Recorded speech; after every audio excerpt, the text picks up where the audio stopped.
Oliver had always been a rational man. He didn't believe in ghosts, demons, or any of those creepy urban legends people like to tell on cold, stormy nights. But the first time he heard the knock, he couldn't ignore the way it made his skin crawl. It was 3 a.m. when the sound echoed through his quiet house. A sharp, deliberate knock at the front door. 3 taps. Knock, knock, knock. Oliver stirred from his sleep, groggy and disoriented. At first, he thought he had imagined it, just some lingering remnant of a dream. But as his mind cleared, he realized the sound had been real. It had been too crisp, too distinct to be a figment of his imagination. His heart thudded against his ribs as he sat up in bed. His bedroom was on the 2nd floor, and through his window, he could see the empty street below, bathed in the cold glow of the street lights. Nothing moved. No figures, no cars, not even the stray cat that sometimes prowled the neighborhood. The house was old, and the wooden floor creaked beneath his feet as he swung his legs over the side of the bed. A chill ran through him, though he wasn't sure if it was from the cold or something deeper, something instinctual. The hallway outside his room was dark, except for the dim glow of the nightlight in the bathroom. He hesitated at the top of the stairs, straining his ears. Silence. Had he imagined it? Shaking his head, Oliver slowly descended the stairs. His bare feet felt ice cold against the hardwood floor as he approached the front door. His breath hitched as he peered through the peephole. Nothing. The street outside was eerily still. No movement. No sign of anyone standing there just seconds ago. He reached for the lock and hesitated. A voice in the back of his mind whispered, "Don't open it." But curiosity won. He twisted the deadbolt and cracked the door open just enough to peek outside. A gust of cold air rushed in, sending a shiver down his spine. The porch was empty. The front yard, the sidewalk, everything was still untouched, as if no one had been there. Frowning, he shut the door and locked again. Maybe he had been dreaming. Maybe it had been the wind or the house settling. Still, as he climbed back into bed and pulled the covers up to his chin, he couldn't shake the uneasy feeling crawling beneath his skin. And then, just as his eyes began to close, a whisper, faint, almost too soft to hear, right outside the door. "Let me in." Oliver's eyes snapped open, his pulse hammering his ears. He held his breath, listening, but there was only silence. The knocking came again the next night, and the night after that, always at 3 a.m., always 3 knocks. At first, Oliver tried to ignore it. He forced himself to stay in bed, squeezing his eyes shut, telling himself it was just his mind playing tricks. But he couldn't.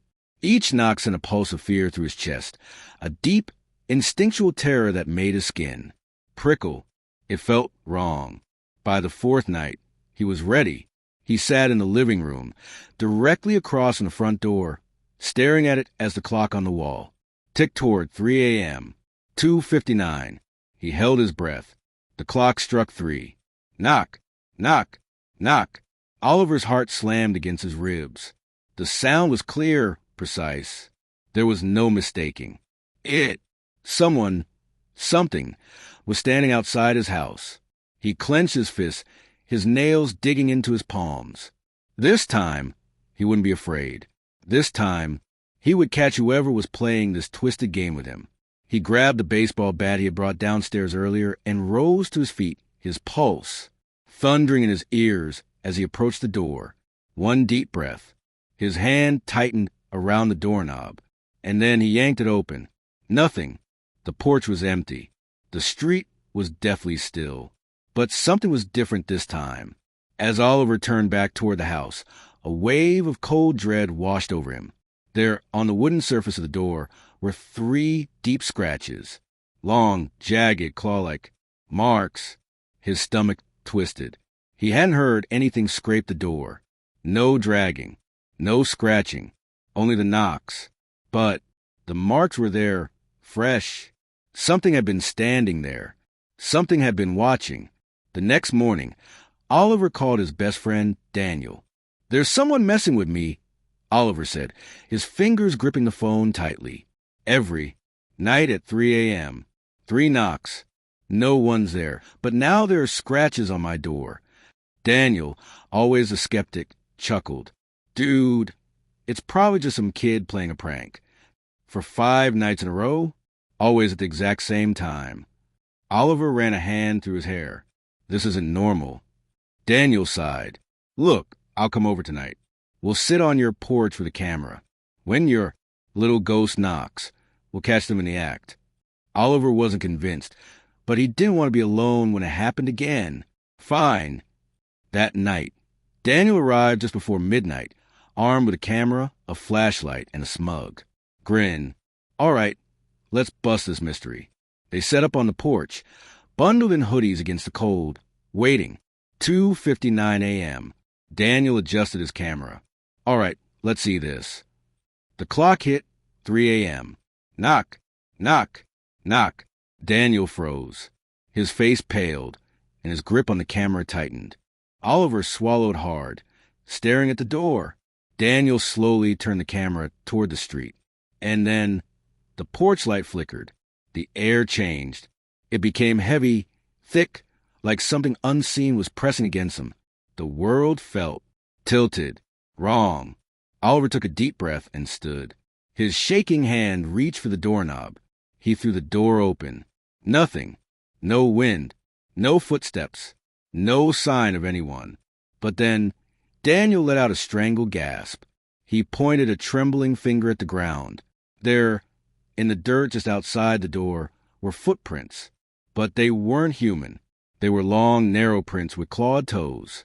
Something had been standing there. Something had been watching them. And then the whisper came again, soft, right behind them. Let me in. The porch light went out, and the door slammed shut. Oliver barely slept that night. Every time he closed his eyes, he saw the footprints. Every time he blinked, he felt the weight of unseen eyes watching him. The feeling of something lurking just beyond his vision clung to him like a second skin. The knocking continued every night, relentless. The scratches on the door grew deeper, more jagged, as if whatever was outside was becoming impatient. Oliver stopped checking the people. He stopped opening the door. But he could still hear it. Hear the way the wood groaned under invisible pressure. Hear the way the air outside the house seemed to shift as though something massive yet unseen was standing there. Then the whisper started, soft at first, just barely audible under the knocks. A murmur, a breath just beyond. Understanding. A sound that felt like it was meant for him alone. Oliver thought he was imagining it, that his exhausted brain was playing tricks on him. But then, one night, as he lay awake in bed, staring at the ceiling, the whisper cut through the silence like a blade. Let me in. Oliver sat up so fast, he nearly fell out of bed. His breath came in sharp gasps, and his skin was clammy with sweat. The knocking came again, louder than ever. Bang, bang, bang. It rattled the walls. It made the floorboards tremble. And then the whisper followed, curling around the edges of his mind like smoke. Let me in. Oliver's stomach twisted. He grabbed his phone with shaking hands, scrolling through his contacts. He needed to call someone. He needed someone, anyone, to hear this. Before he could press a button, the knocking stopped. For the first time in weeks, silence filled the house. But Oliver didn't feel relieved. He felt watched. And when he turned his head toward the darkest corner of his bedroom, the shadows seemed just a little too thick, a little too deep, a little too alive. Oliver couldn't take it anymore. He decided that tonight he would stay up with every single light in the house turned on. The lamps, the ceiling lights, even the glow from his computer screen. He wouldn't answer the door. He wouldn't look outside. He wouldn't acknowledge it. 2:59 a.m. Oliver sat in the living room, gripping the arms of his chair so tightly his fingers ached. The TV was on, playing an old sitcom, but he wasn't watching. He wasn't even blinking. 3 a.m. The knock came. Knock, knock, knock. Oliver clenched his jaw, staring straight ahead. The knocking grew louder. Bang, bang, bang. The entire house seemed to shudder. The walls groaned. The ceiling creaked. The lights flickered. Then the whisper came. This time, it wasn't outside the door. It was right next to his ear. You should have opened the door. Oliver whipped around, his heart pounding so hard it made him feel sick. Nothing. There was nothing there, but his blood ran cold.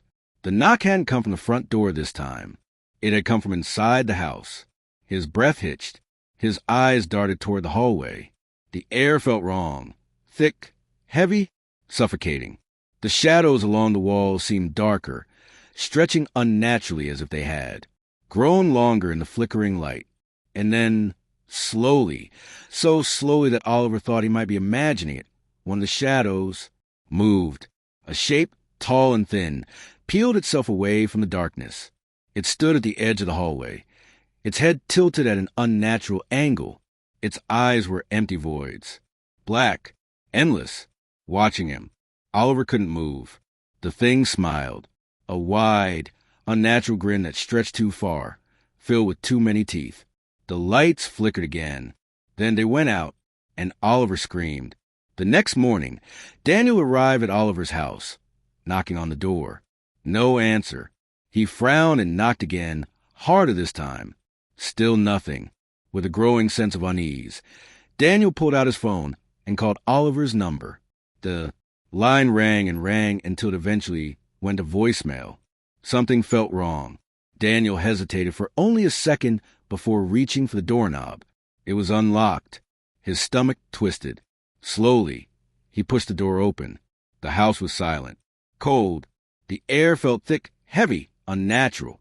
A quiet, so deep it felt as if the entire house was holding its breath. Oliver?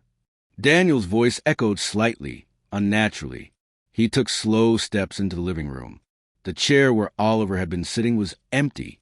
The TV was still on, the glow of the screen, casting flickering shadows on the walls.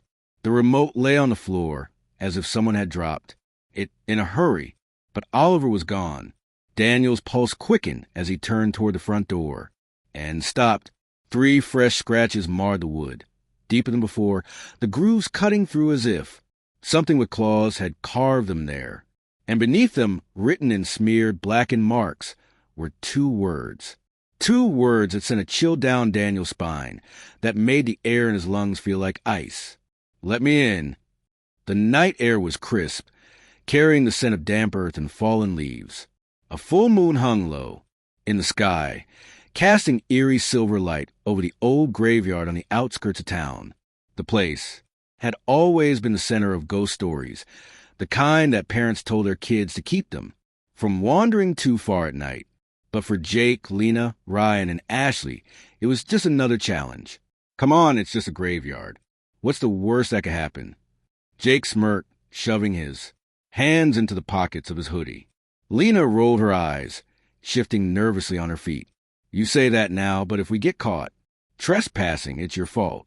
Ryan, the self-proclaimed ghost expert of the group, grinned. I heard the caretaker doesn't even check this place at night. Besides, people say it's haunted. Wouldn't it be cool to see if it's true? His voice held a thrill that the others didn't quite share. Ashley hugged herself. I don't know, guys. Sneaking into a graveyard at midnight? It feels wrong. Oh, come on, Ash. Jake nudged her with his elbow. It's just for fun. What, you scared? Ashley glared at him. I didn't say that.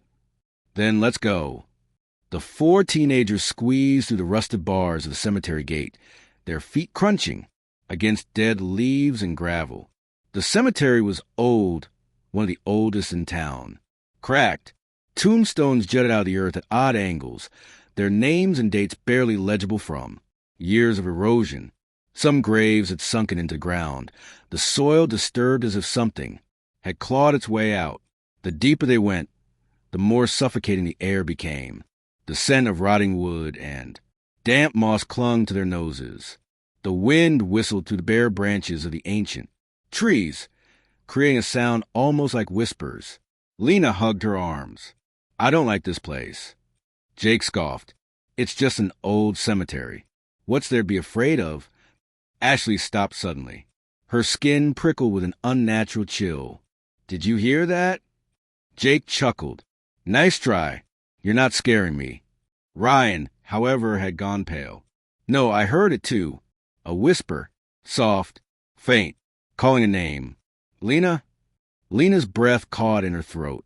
She spun around, scanning the darkness. Who said that? No one answered. The wind howled, but underneath it, the whisper came again. Ryan. Ryan stiffened. Okay, who's messing with us? His voice was tight, forced. Ashley's fingers dug into his arm. It's not funny. Stop. I swear it's not me. Jake raised his hands. I didn't say anything. Then they heard it again. Jake. A breathy whisper, drifting from the graves. The voice was neither male nor female, just a sound like wind through hollow bones. Ashley's eyes widened in terror. Let's get out of here.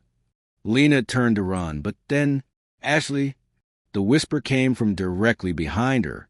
She whirled around, expecting to see someone standing there. But there was no one, just rows of old, crumbling tombstones. The air grew colder. The wind stopped. The night was silent, dead silent. Ashley's breath came in quick, shallow gasps. We have to leave. Now. Jake, normally the fearless one, looked shaken. Yeah, okay, let's go. They turned back toward the entrance and stopped. The gate they had squeezed through was gone. In its place was a solid, rusted iron fence. No opening. No exit. What the hell? Lena whispered, panic creeping into her voice. Ryan ran to the bars, gripping them so hard his knuckles turned white. He shook them, but they didn't budge. This isn't possible. We just came through here. The whispers returned. This time they were all around them. Stay. Don't go. We've been waiting. Ashley pressed her hands over her ears. Who are you? She cried. The voices overlapped, blending together in a sickening harmony. You forgot us. You left us behind. You must remember. Shadows shifted between the tombstones. Shapes moved in the darkness. Ryan's voice cracked. We don't know you. Then a deep, rumbling voice answered. You will. A gust of wind slammed into them, knocking them backward. The world seemed to twist. Graves stretched higher. The trees looked like giants. The sky darkened into an abyss. And then, they weren't alone. Figures stood between the graves. Dozens of them.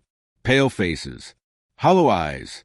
Their bodies were wrapped in tattered burial shrouds, skin stretched. Too tight over bone. Some had gaping mouths, frozen in silent screams. Others had blackened. Hands. Fingers twisted like claws. Ashley clapped a hand over her mouth to stifle a sob. Lena stepped back, her whole body trembling. This isn't real. This can't be real. One of the figures stepped forward. A woman, her face half decayed, eyes milky white. She dragged her feet as she moved, her skeletal fingers twitching.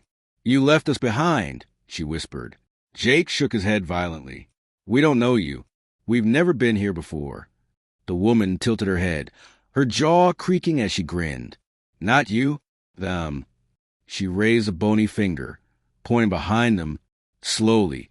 As if controlled by some unseen force, they turned. More figures stood behind them. But these were different. They looked exactly like them. Duplicates.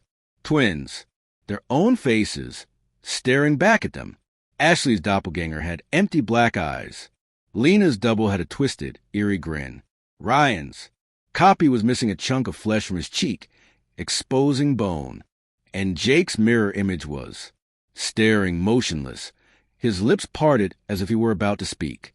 Then, all at once, the copies whispered in unison. It's your turn. The ground beneath them trembled. The graves yawned open. Hands, rotting, skeletal hands, burst in the dirt, grabbing their ankles. Ashley screamed as she was yanked downward, her nails clawing at the earth.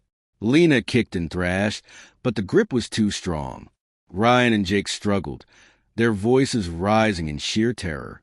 The doppelgangers stepped closer, reaching out, Their fingers sank into Teen's skin, merging with them, pulling them into the grave. Darkness swallowed them whole. The graveyard fell silent once more. The wind picked up. The trees whispered, and 4 new figures stood among the tombstones. Pale faces, hollow eyes, waiting for the next visitors to enter the graveyard, to hear the whispers, to take their place. The ghostly copies of 4 teenagers stood motionless, their hollow expressions eerily, mirroring their own. Their eyes, dull and lifeless, seemed to pierce right through them. Then, all at once, they spoke in a whispering chorus. "You left us here." Ashley's heart pounded violently against her ribs. "I don't understand," she choked out her voice barely above a whisper. The first ghostly figure, the woman with the decayed face, stepped forward. Her movements were slow, deliberate, as if the air around her resisted her existence. "Long ago," she rasped, her voice layered with sorrow, "we were just like you, young, alive. We came here on a dare, just as you did." And then she paused, her milky eyes glancing at the darkened sky. "We were taken." Ryan's throat was dry. "Taken by what?" he asked, though deep down he wasn't sure. He wanted the answer. A gust of wind swept through the cemetery, kicking up a cloud of dead leaves. The ground seemed to shudder beneath their feet. Then out of the darkness, something shifted. Between the graves, a shadow emerged. It was impossibly tall, taller than the trees, its form a writhing mass of shifting darkness. The longer they looked at it, the harder it was to focus, as if their eyes refused to comprehend what they were seeing. A deep, guttural voice slithered through the air, colder than the wind. "I am the keeper of the forgotten, the lost, the abandoned." The weight of its presence pressed down on them, making it harder to breathe. The air around them grew thick, suffocating. Ashley gripped Lena's arm, her fingernails digging into her friend's skin. "We don't belong here," she gasped. The shadow laughed, a low, hollow sound that sent chills up their spines. "You came willingly. Now you will stay." The wind roared again. The figures lunged forward, their outstretched hands like skeletal claws, reaching for them. Their whispering voices turned desperate, frantic. "Stay with us. We were forgotten. Don't leave us behind." Ashley screamed. Lena yanked her hand, dragging her backward. "Run!" They bolted, but the graveyard was no longer what it had been. The paths twisted like a maze. Tombstones shifted before their eyes, blocking their way. The gate, their only exit, was gone. No matter which direction they ran, they always ended up back, at the center of the cemetery, right where the thing was waiting, and it was getting closer. The ghostly figures closed in, their icy fingers inches from their skin. Their whispers turned to hissing voices, each breath echoing like a death rattle. Ashley's chest heaved. Her body trembled violently as she clung to Ryan's arm. "We're trapped," she sobbed. "There's no way out." Jake's eyes darted around desperately, searching, hoping for anything. A break in the tombstones, a hidden passage, a glimmer of hope. And then he saw it, a grave, a freshly dug grave. The soil was dark, damp, and disturbed as if something had just been buried or was waiting to be buried. And on the tombstone above it, their names: Ashley Carter, Lena Brooks, Jake Turner, Ryan Wells. A chill ran through his spine as he read the inscription below their names. Died on October 31st. Buried before they even knew they were dead. No, no, no. Ashley stumbled back, shaking her head violently. "This can't be real. We're not dead. We're not dead." Ryan's hands clenched into fists. His mind raced. There had to be a way out. There had to be. His eyes locked onto a jagged rock near the grave. His fingers closed around it, and without thinking, he lifted it high above his head and smashed it against the tombstone. Crack! The marble split in two. Instantly, the ground trembled. A piercing scream, louder than anything they had ever heard, ripped through the night. The ghosts wailed, their bodies convulsing as they shrieked in agony. The shadows recoiled, twisting violently as if in pain. The air itself seemed to bend and warp. Around them, the wind howled, stronger than before. The trees groaned, the earth beneath them splitting, open. Then everything went black. The next thing they knew, they were standing outside the cemetery. The rusted gate was wide open. The full moon still hung in the sky. The night was still, silent. No whispers, no figures, no shadows, just an empty graveyard, looking as ordinary as ever. The four of them gasped for air, their bodies trembling from exhaustion and fear. Ryan turned to the others. His voice was barely a whisper. Did that just happen? No one answered. Instead, they ran as fast as they could, away from that place, away from the horrors they had witnessed. And they never spoke about that night again. But sometimes, when they walked past the old graveyard, they swore they could still hear it. A whisper, calling their names, waiting. Lily Parker had always loved dolls. Ever since she was little, she had a collection that filled an entire shelf in her bedroom. Each doll was unique. Some had button eyes, others had soft, fabric bodies, and a few were made of porcelain. But among them, there was one doll that was special, her absolute favorite.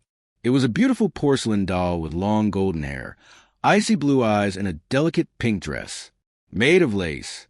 Her tiny hands were perfectly sculpted, her face painted with the gentlest expression. She had soft, rosy cheeks and eyelashes so delicate that they looked almost real. The doll had been a gift from her grandmother on her 8th birthday. From the moment Lily held her, she felt an unusual attachment to her. There was something about Annabelle that felt different. It wasn't just a toy.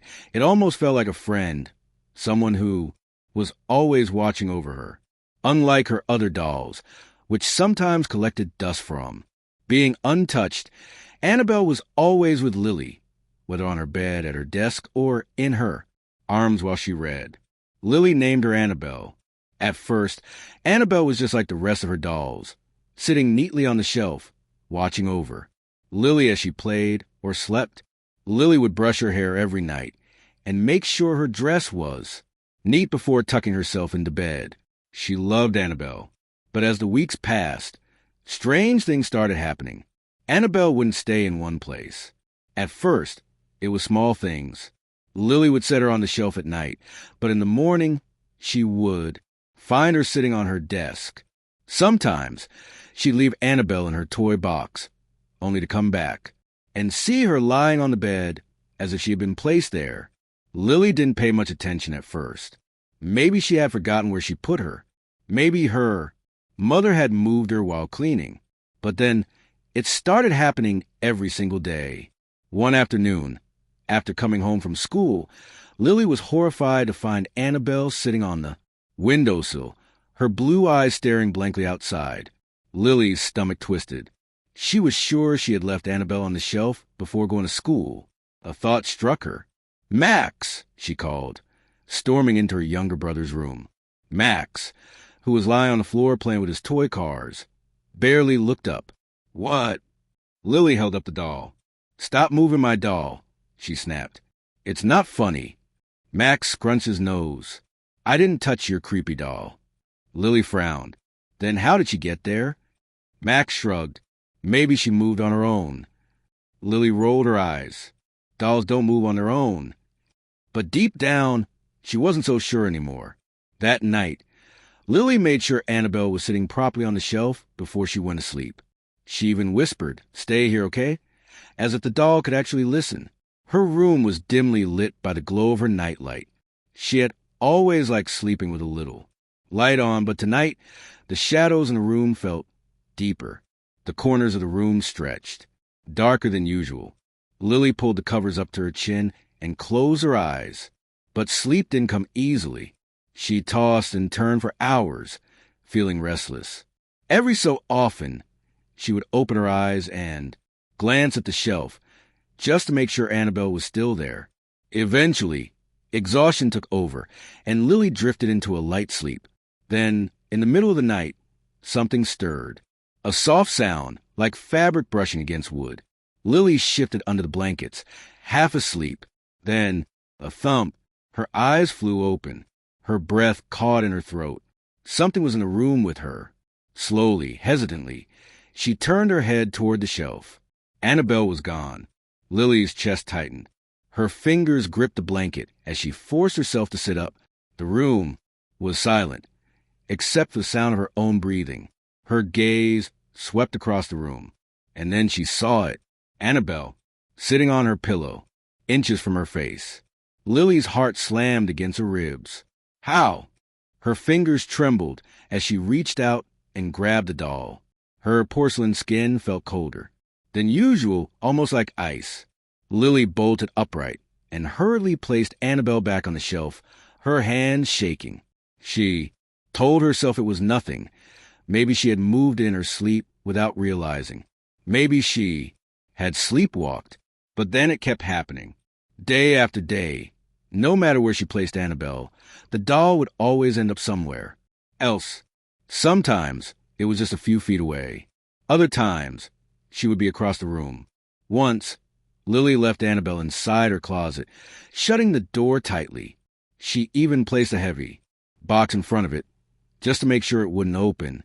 The next morning, the closet was wide open, and Annabelle was sitting at Lily's desk, facing the bed. That was the first time Lily felt truly afraid. One evening, as Lily was brushing her hair in front of the mirror, she swore she saw something move in the reflection. It was just a flicker, a small shift of light in the background. She froze. Her eyes darted toward the shelf. Annabelle was still there, sitting perfectly still. Lily's throat was dry. She turned around slowly, scanning the room. Nothing. She exhaled shakily. I'm just imagining things, she whispered to herself. But that night, she had trouble sleeping. The room felt colder than usual. The air was heavy, almost like something was watching her. Every small creak of the house made her heart race. The rustling of the trees outside sounded like whispering voices. Then, a whisper, soft, almost too quiet to hear. Lily? Lily's eyes snapped open. Her stomach turned to ice.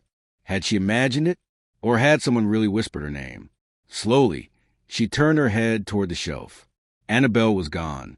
A shuffling sound came from the floor. Lily's pulse pounded in her ears. Her breath came in shallow gasps as she reached for her phone, her fingers fumbling to turn on the flashlight. The light flickered on, and there in the beam, Annabelle, sitting on the carpet, facing her. Her cold blue eyes seemed to glisten in the dim light. Her porcelain lips slightly parted as if she was about to speak. Lily screamed. Her parents rushed in moments later, switching on the lights. What's wrong, sweetheart? Her mom asked, her voice filled with concern. Lily pointed at the doll, her whole body trembling. She moved. Her dad sighed, rubbing his forehead. Lily, it's just a doll. He picked up Annabelle and placed her back on the shelf. Maybe you knock her over in your sleep. Lily shook her head, but she didn't argue, because deep down she already knew. Annabelle had moved on her own, and she wasn't going to stop. Lily had never been this scared before. Annabelle wasn't just moving, she was doing things that Lily couldn't explain. She needed to talk to someone who would listen. The next day at school, she pulled her best friend, Sophie, aside during lunch. They sat on the farthest bench in the playground, away from everyone else. The autumn wind blew through the trees, making the branches creak. Lily hesitated for a moment, then took a deep breath and told. Sophie Everett. Sophie listened in silence, her face growing paler with every word. When Lily finished, Sophie shook her head. Lily, that's not normal, she whispered. What if the doll is haunted? Lily forced out a laugh, but it sounded weak. That's ridiculous. She's just a doll. Sophie didn't laugh. Dolls don't move on their own. Lily's stomach twisted. She wanted to believe it was all in her head, that maybe her brother was playing tricks on her. But deep down, she knew the truth. Sophie leaned in closer, lowering her voice. My grandma used to tell me stories about spirits. attaching themselves to objects, especially dolls. You should get rid of it, Lily, before it's too late. Lily frowned. Just throw her away? No, you have to do it properly, Sophie insisted. You can't just toss in the trash. If it's really haunted, it'll come back. Lily swallowed. Then what should I do? Sophie hesitated. Bury it. Far away. Somewhere it won't be found. Lily shivered. The idea of burying Annabelle felt wrong, almost like she was doing something bad. But at this point, she was willing to try anything. That night, she made a decision. She would lock Annabelle in a box. After dinner, Lily rushed to her room and found an old shoebox. Her hands trembled as she picked Annabelle up, holding the doll as far away from her body as possible. For the first time, she noticed how cold Annabelle felt, almost like she had been sitting outside in the winter air. Taking a deep breath, Lily placed Annabelle inside the shoebox, shut the lid tightly, and wrapped layers of tape around it. She shoved the box under her bed, making sure it was completely hidden. There, she muttered. Now you can't move anymore. She climbed into bed, pulling the covers up to her chin. The room was silent, too silent. After what felt like hours, her eyelids grew heavy, and she drifted off to sleep. But in the middle of the night, thump, Lily's eyes snapped open. Thump, thump. Something was moving under her bed. Her breath hitched in her throat. Scrape. Something was crawling. Slowly, hesitantly, she leaned over the side of her bed and peered down into the darkness. The shoebox was there, but the lid, it was open, empty. Lily's blood ran cold. And then, a soft giggle, a childlike whisper, echoing through the dark. Her heart pounded as she turned her head, barely able to breathe. Annabelle was sitting on her nightstand.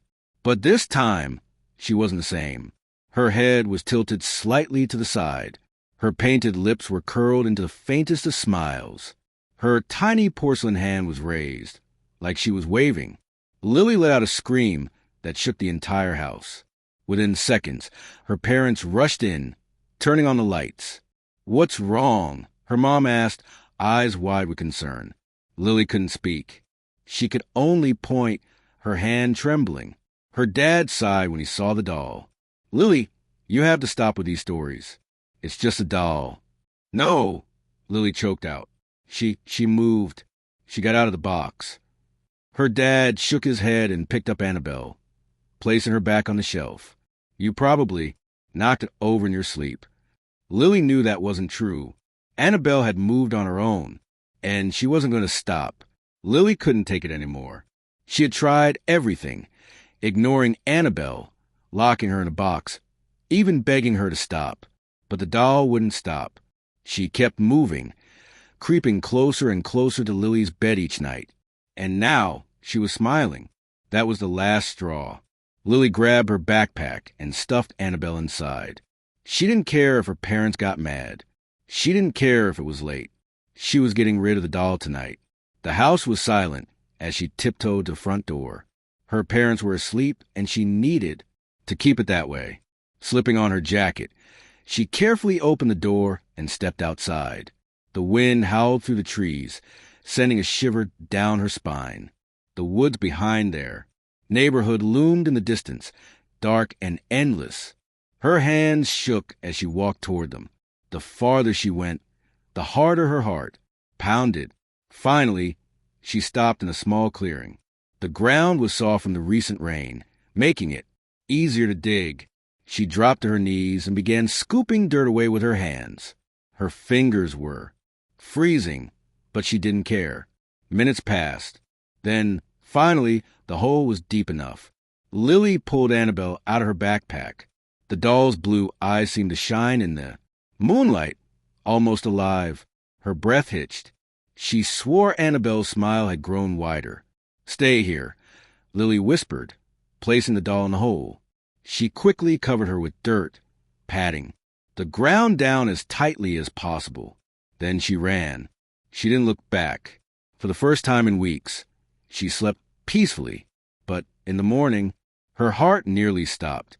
Annabelle was back, sitting on her bed.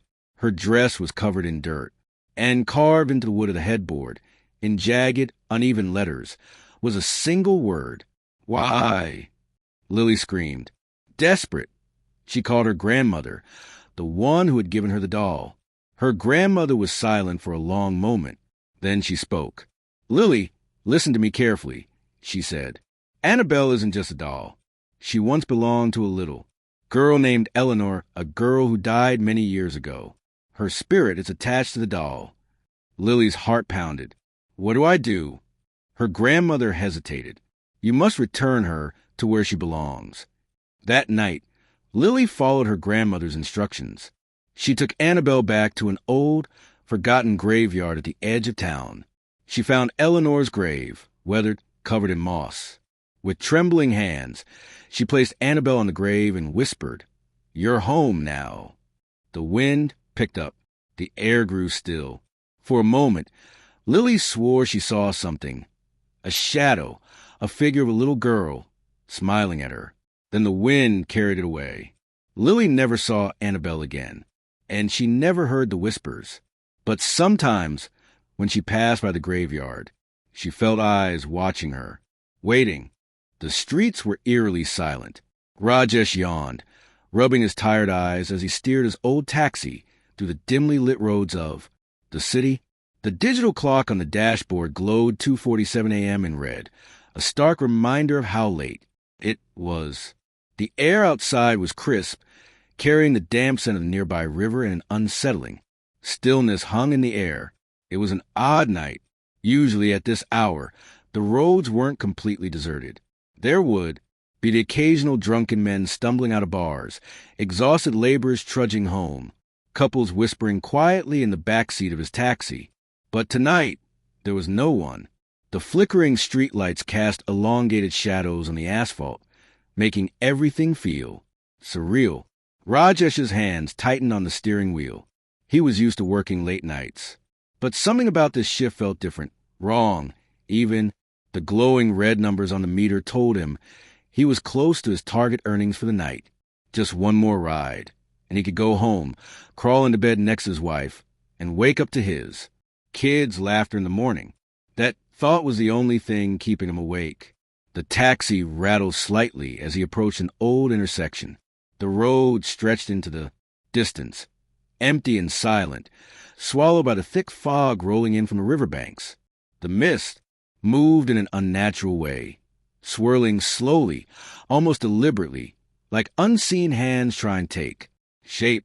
Then out of nowhere, a lone figure emerged from the fog. Rajesh's heart lurched as his foot instinctively hit the brakes. The tires screeched slightly on the damp road. The man stood perfectly still under the flickering yellow glow of a street lamp. He was dressed in an old-fashioned white kurta and loose pajama pants, the kind Rajesh had seen his grandfather wear in old photographs. His clothes were spotless, but there was something strangely dated about them. His face was obscured by shadows, but from what Rajesh could see, his features were sharp, his posture unnaturally stiff, like he didn't quite belong in this world. Rajesh hesitated. He had picked up all sorts of passengers before, some weird, some unsettling, but none had ever made his stomach twist in this way. There was something off about this man. He should drive away. He wanted to drive away, but he needed the fare. Rajesh took a deep breath, forcing a casual tone as he rolled down the window slightly. Need a ride, Saab? The man turned his head toward Rajesh in a slow, deliberate motion, his eyes dark, sunken, empty, locked onto Rajesh's. A long silence. Then, in a soft voice, almost a whisper, he spoke. Take me to the cemetery. Rajesh's fingers instinctively gripped the steering wheel tighter. The cemetery? At this hour? He forced a nervous chuckle, hoping to mask the growing unease in his chest. The cemetery? What are you doing there so late, Saab? The man didn't answer. He reached for the back door and slipped inside.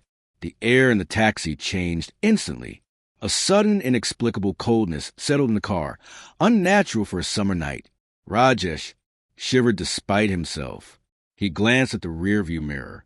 The passenger sat stiffly in the middle of the back seat, his hands resting neatly on his lap. His posture was too straight, too rigid, like someone trying too hard to appear normal. Rajesh swallowed, tried to ignore the way his skin prickled. Maybe he's just a strange guy. Maybe he was visiting a loved one's grave. That happens sometimes, didn't it? Still, something felt wrong. He cleared his throat, forcing himself to sound casual. Saab, do you live near the cemetery? Silence. Rajesh checked the mirror again. The man was still staring straight ahead, unmoving, unblinking. A cold sweat formed on the back of Rajesh's neck. He turned his attention back to the road, forcing himself to focus on driving. The fog thickened around them, swirling like ghostly tendrils, wrapping around the car as if trying to pull it into the night. The further they drove, the darker the roads became. Street lights were scarce, and those that remained flickered weakly, barely piercing the dense mist. It felt like they were leaving the city behind, entering a different world, one where time moved differently, where shadows watched in silence. Rajesh's heartbeat quickened. His fingers trembled against the steering wheel. He had been driving this route for years. He knew these roads like the back of his hand. But tonight, they felt different. Something was not right. The taxi rattled as it turned onto the narrow dirt road leading to the cemetery. The iron gates loomed ahead, tall and rusted, their jagged edges reaching toward the night sky, like skeletal fingers. Beyond them, the graveyard stretched into darkness, a sea of crumbling headstones and forgotten memories. Rajesh's stomach twisted into knots. He hated this place. The wind howled through the trees, whispering secrets he didn't want to hear. The mist had thickened into an almost solid wall, pressing against the taxi like something alive. The headlights flickered, barely illuminating the road ahead. Rajesh swallowed hard. Just drop him off and leave. He cleared his throat, forcing himself to speak. Saab, we're here. No response. Rajesh's fingers tightened around the steering wheel. A growing sense of dread curled in his gut. He turned around. The back seat was empty. His breath caught in his throat. No. His hands fumbled for the door handle as panic set in. He turned fully, eyes wide, scanning the seat. He had seen the man get in. He had felt his presence. He had driven him all the way here. And now he is gone. Rajesh's heart pounded against his ribs. His mouth went dry. His brain struggled to make sense of it. Had he imagined the whole thing? Then, from the corner of his eye, a movement outside. A shadow drifted past the gates. Rajesh's stomach dropped. His hands trembled as he grabbed his phone, switching on the flashlight. The pale beam cut through the fog, landing on the nearest gravestone. It was cracked, worn with time, but the name on it. Rajesh's body went cold. The name on the grave was the same name the passenger had given him. His breath hitched. His pulse thundered in his ears. Then, as if carried by the wind, a voice whispered through the trees. Thank you for the ride. Rajesh's entire body froze. His throat clenched and he had to get out of here. Rajesh fumbled with the keys, trying to start the engine. The old taxi sputtered, refused to start. And then, in the rear view mirror, a pair of dark, hollow eyes stared back at him. Rajesh's scream tore through the night. Rajesh's breath came in short, ragged gasps. His entire body felt frozen, as if the very air around him had turned into ice. His heart hammered violently against his ribs, each beat drumming the same terrifying thought into his head. This is not possible. He stared at the gravestone, his hands trembling as he brought the flashlight closer. The name, carved into the stone, was the same name the man had given him. But what made his stomach lurch was the date. The man had died 20 years ago.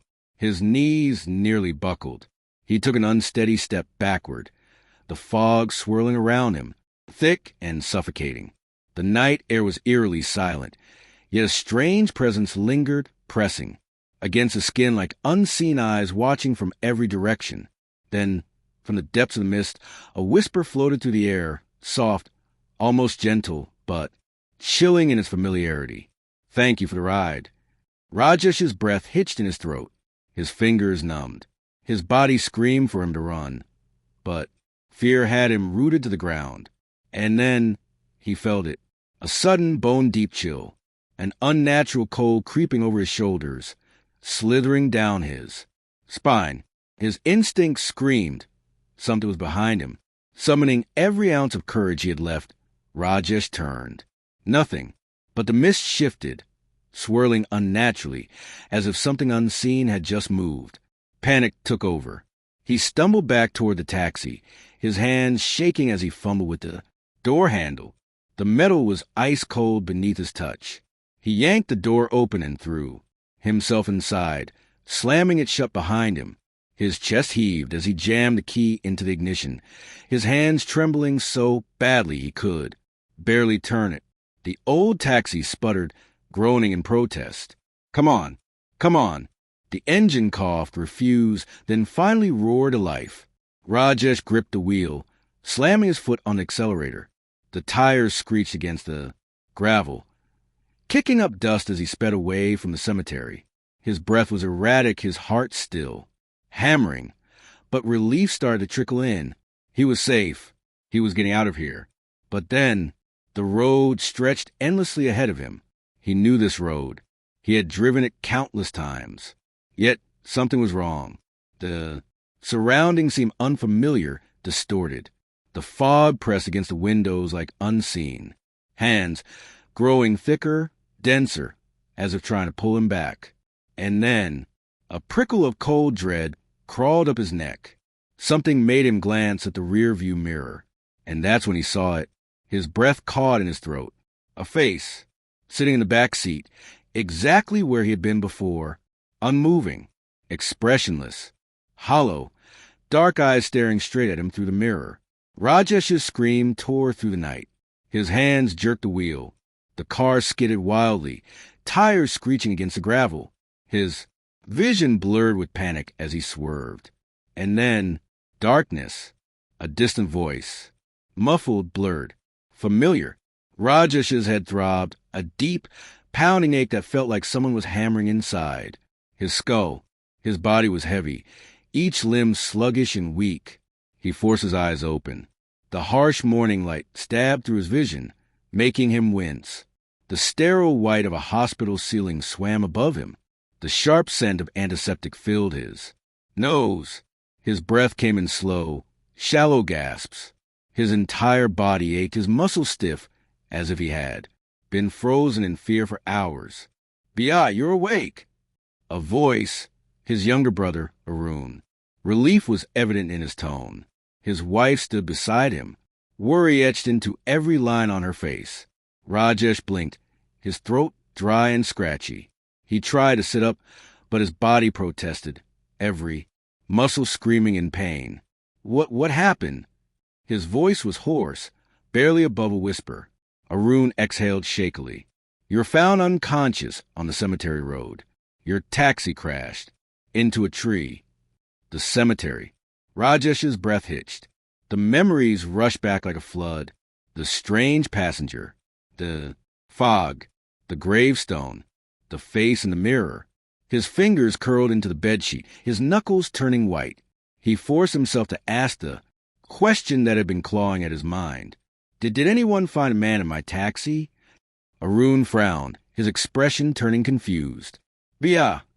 There was no one in the taxi. "Just you." Rajesh felt the blood drain from his face. His stomach lurched. No, that wasn't possible. He had seen him. He had spoken to him. He had felt his presence. His breath grew unsteady, his chest tightening. His hands shook as he grabbed Arun's arm. Check my rearview mirror." Arun gave him a puzzled look, but nodded. "Okay, I'll ask someone to check." Minutes passed in tense silence. The room felt colder, suffocating. A strange heaviness settled in Rajesh's chest. Then the nurse entered, holding something in her hands. A shattered piece of glass. The rear-view mirror. Rajesh's breath caught. Something was carved into the surface. Deep, jagged. "See you again." A chill ran down his spine. His fingers went numb. And then, for just a second, He saw the reflection. The hollow, dark eyes staring back at him, unblinking, waiting. And then the reflection smiled. No one in the neighborhood ever talked about the house at the end of Blackwood Street. It had been empty for nearly 3 decades, its windows covered in dust, the paint peeling off its once white walls, and the front yard overgrown with wild grass. Some claimed they had seen shadows moving inside at night. Others swore they had heard whispers when they walked past it, but no one dared to go near it. That was until the Carter family moved in. Daniel and Sarah Carter had been looking for a house within their budget, and when they stumbled upon the listing for the Blackwood Street property, they couldn't believe their luck. A large Victorian house with a spacious yard, offered at a price much lower than anything else in the city. It seemed like a dream come true. The real estate agent hesitated when they inquired about it, mumbling something about the house being difficult to sell. But when they insisted, he finally agreed to a showing. The moment they stepped inside, Sarah felt an odd chill run down her spine.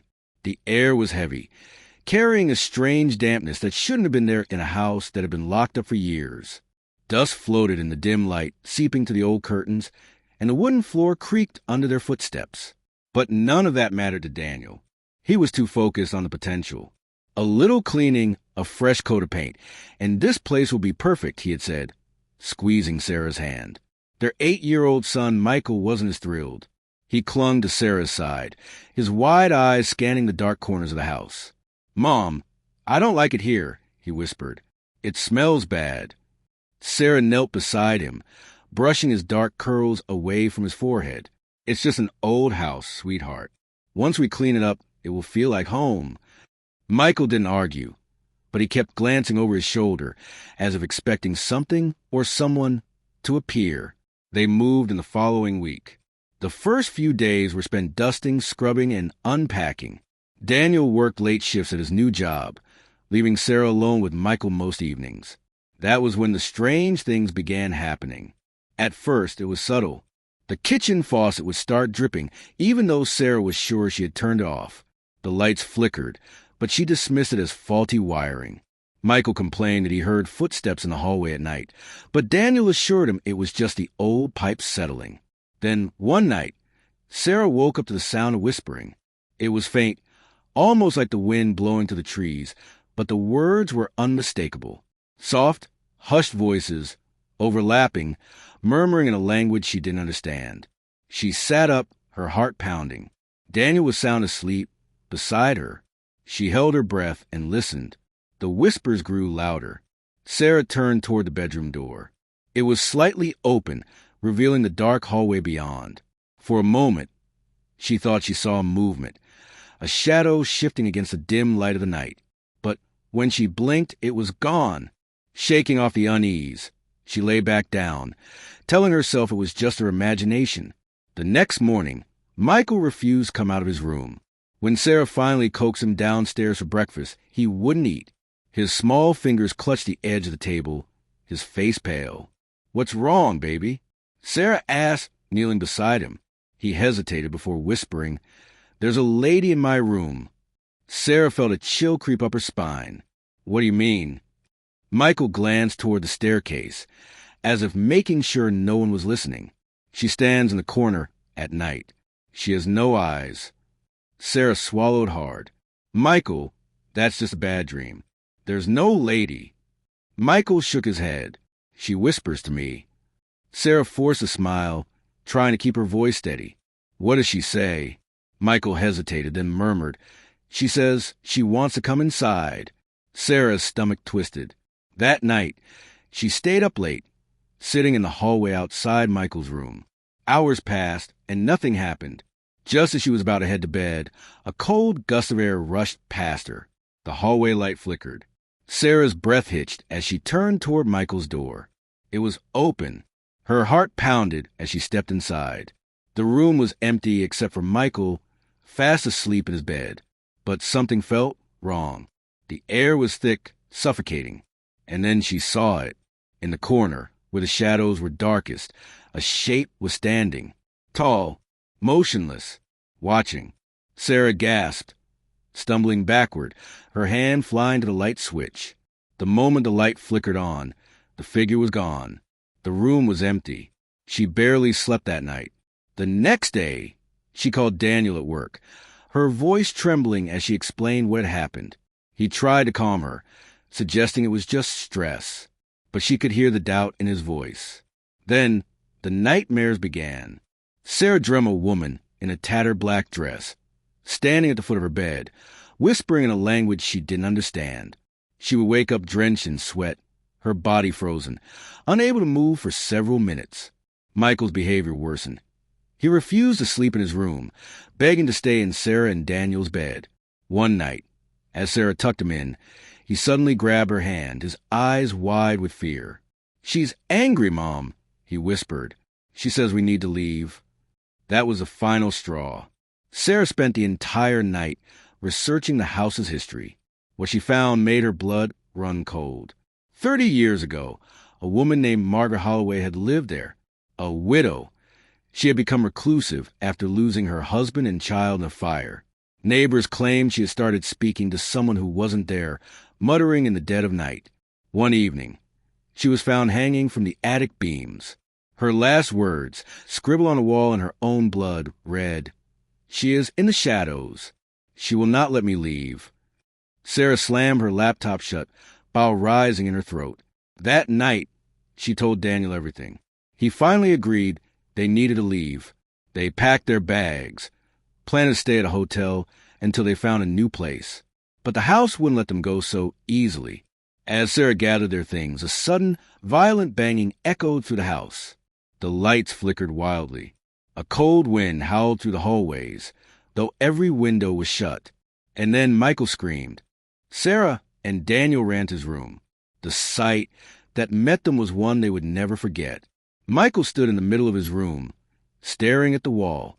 The words, "Don't leave," were scratched into plaster, deep and jagged, as if carved by invisible claws.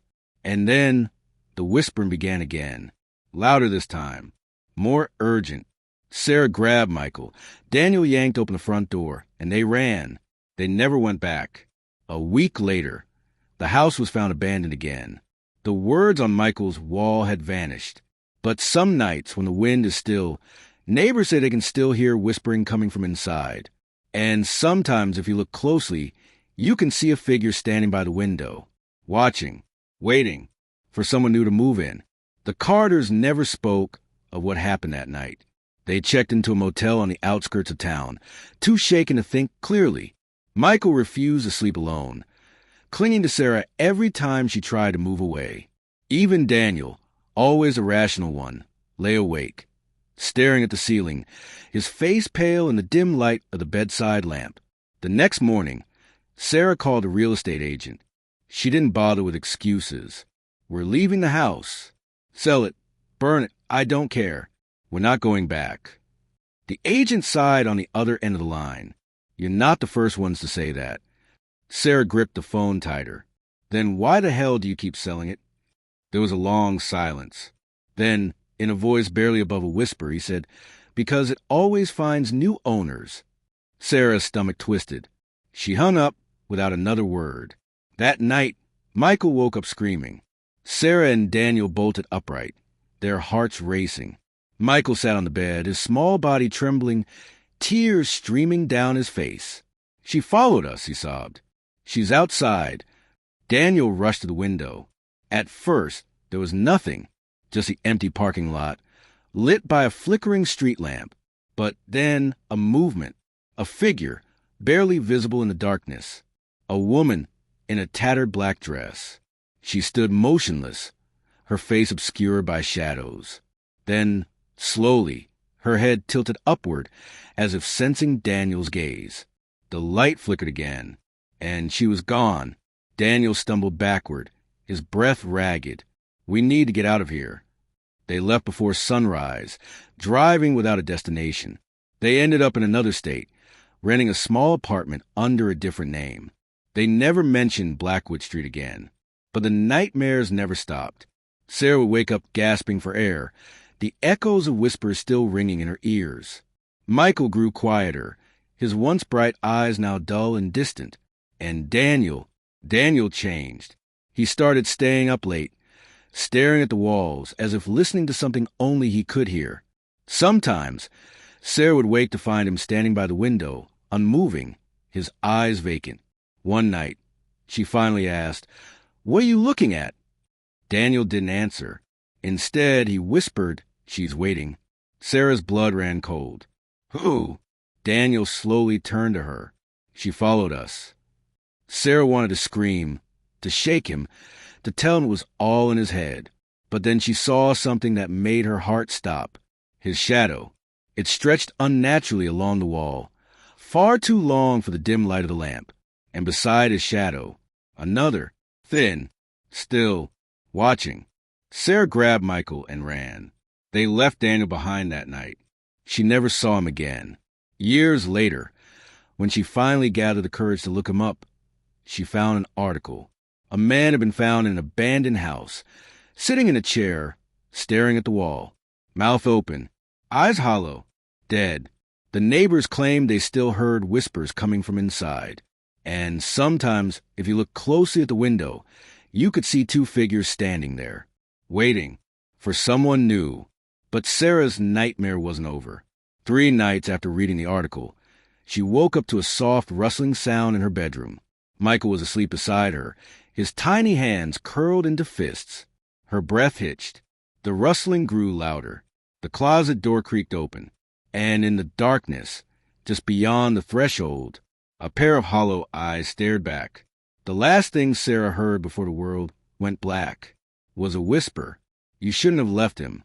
The end. The rain hammered the windshield as Mark gripped the steering wheel, his fingers tightening with each gust of wind that rocked his car.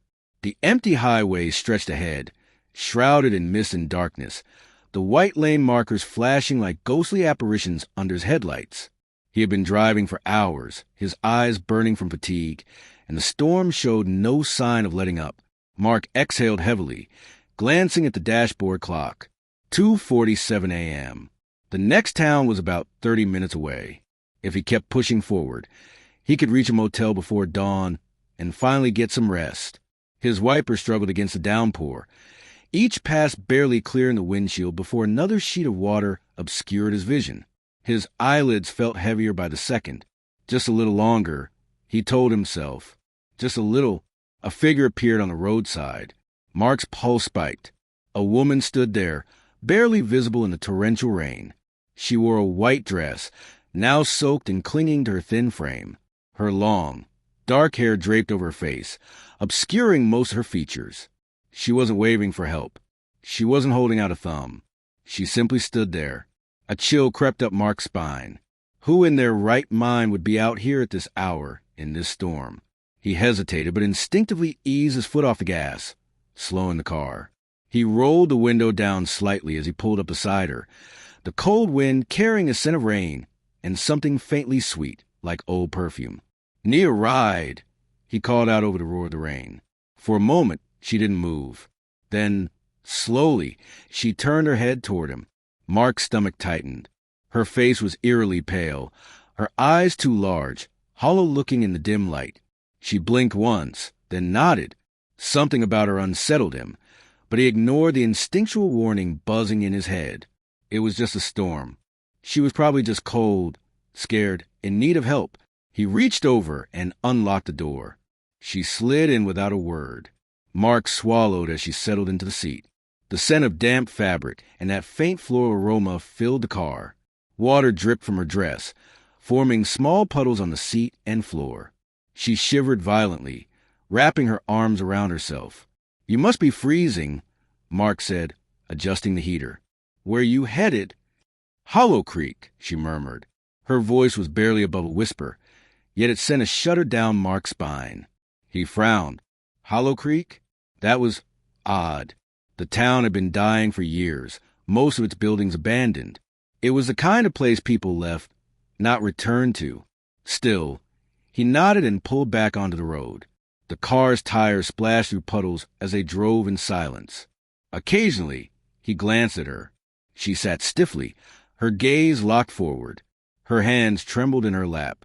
He cleared his throat, trying to break the eerie quiet. "Rough night?"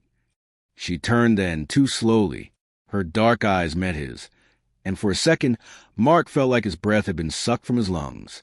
There was something wrong with them, like looking into a deep, endless pit. I just want to go home. Mark's fingers tightened around the steering wheel. Something about the way she said it, asterisk, asterisk, the way her lips barely moved, the emptiness in her tone, asterisk, asterisk, made his skin prickle. The rain had settled into a light drizzle by the time they reached the outskirts of Hollow Creek. The mist thickened, curling between the skeletal trees and crumbling houses. The streetlights flickered weakly, their glow barely reaching through the dense fog. Mark swallowed. The place felt dead. "Where exactly do you live?" he asked, scanning the dimly lit street. She lifted a pale hand and pointed. Mark followed her gesture to an old Victorian house at the end of the road. His stomach dropped. The place was in ruins. The windows were black, hollow, the front porch sagging under years of neglect. Weeds had overtaken the yard, pushing up through cracks in the broken pavement. The house looked abandoned. "Are you sure?" The seat beside him was empty. Mark's breath caught in his throat. He hadn't heard the door open, hadn't felt the car shift, and yet she was gone. His hands went clammy as he turned toward the house. A shadow moved in the upstairs window. Mark's stomach twisted. A flash of lightning split the sky, and in that brief moment of brightness, he saw her, standing in the upstairs window, watching him. Mark's pulse slammed against his ribs. His hands fumbled for the gear shift, yanking it into reverse. The tires screeched against the wet pavement as he sped backward. The house vanished into the mist, but the suffocating feeling of being watched didn't leave. He didn't stop until he reached a gas station on the edge of town. The fluorescent lights inside flickered weakly, casting harsh shadows over the empty aisles. Mark stumbled through the door, his heart still hammering in his chest. The old clerk behind the counter barely looked up. "You look like you've seen a ghost." Mark swallowed, his throat dry. "I think I did." The clerk's expression darkened. "You picked up a hitchhiker, didn't you?" Mark's skin turned cold. "How did you know?" The old man exhaled, rubbing his temple. "Because you're not the first." Mark's breath hitched. "What do you mean?" The clerk's gaze was heavy. "She's been dead for 20 years. Drowned on her way home from prom. They found her car at the bottom of Hollow Creek Lake. But people still see her, always looking for a ride, always trying to get home." A shiver crawled up Mark's spine. Slowly, he turned toward his car, dreading what he might find. The passenger seat was empty. The door was closed. But there, on the outside of the passenger window, a single wet handprint. A whisper drifted through the air, so faint he could almost convince himself he imagined it. "I'll always find my way back." Mark barely breathed as his foot pressed the accelerator harder. The car roared forward, tearing through the silent night. The road stretched endlessly before him, the highway lights flickering, casting long shadows that seemed to twist and stretch unnaturally. Beside him, she sat eerily still. Her dress, once soaked through with rainwater, was now pristine, as if time had reversed itself. Her hands rested lightly in her lap, delicate and unmoving. She didn't fidget. She didn't blink.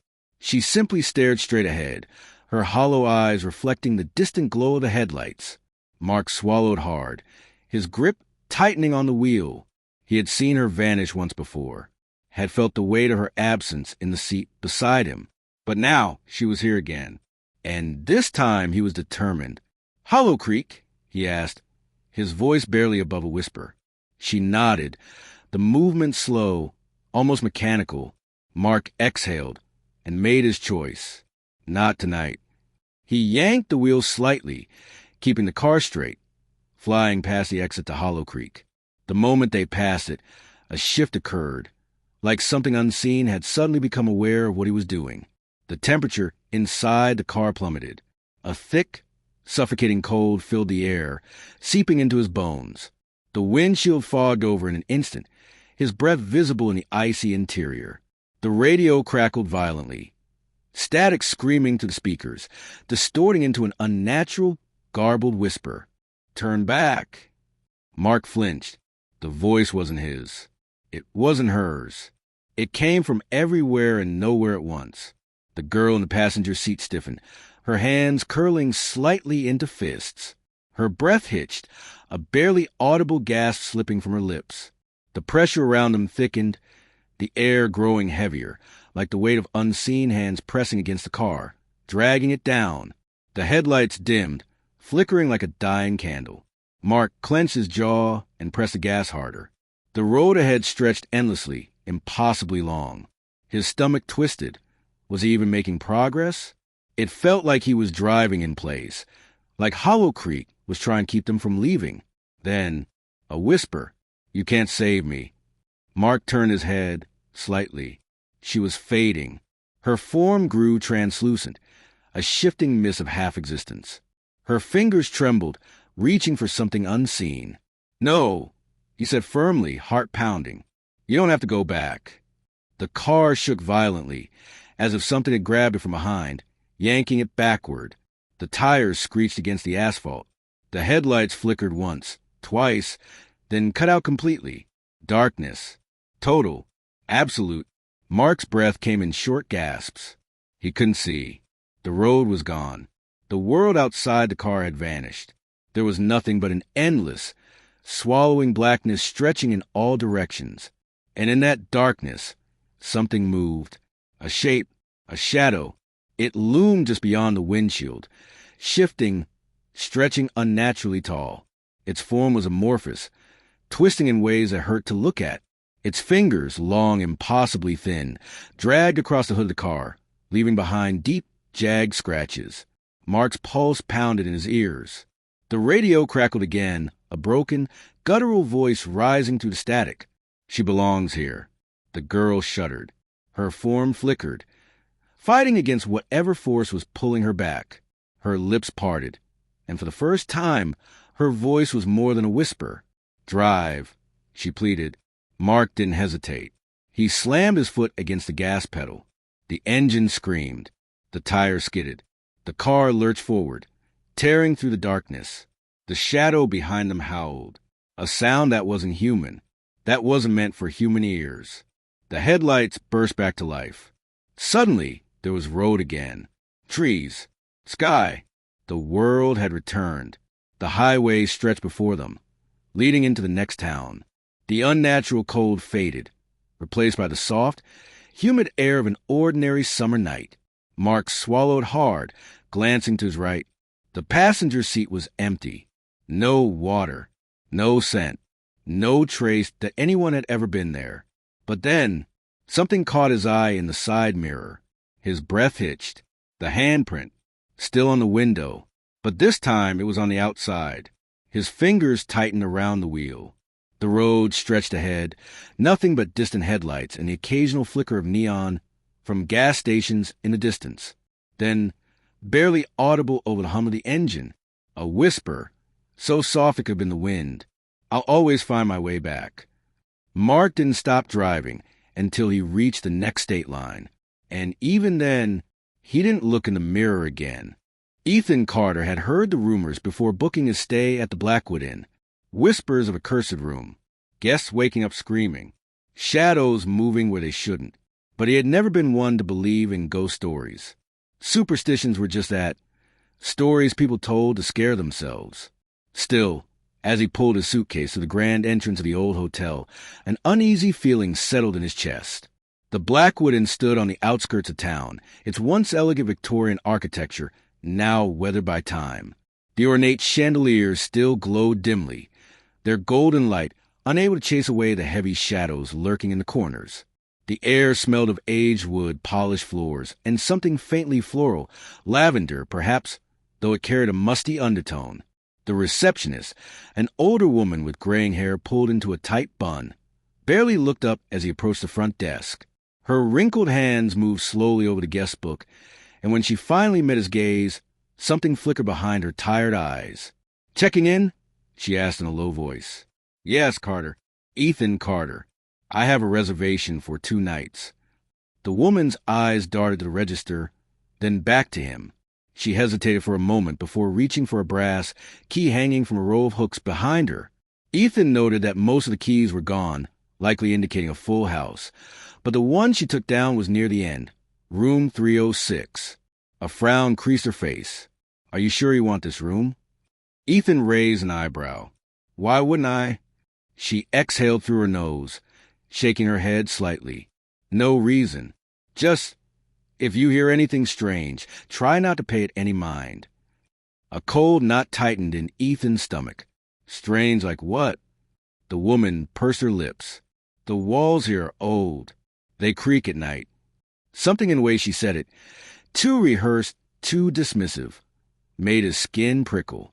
But he forced a chuckle and took the key. I'll keep that in mind.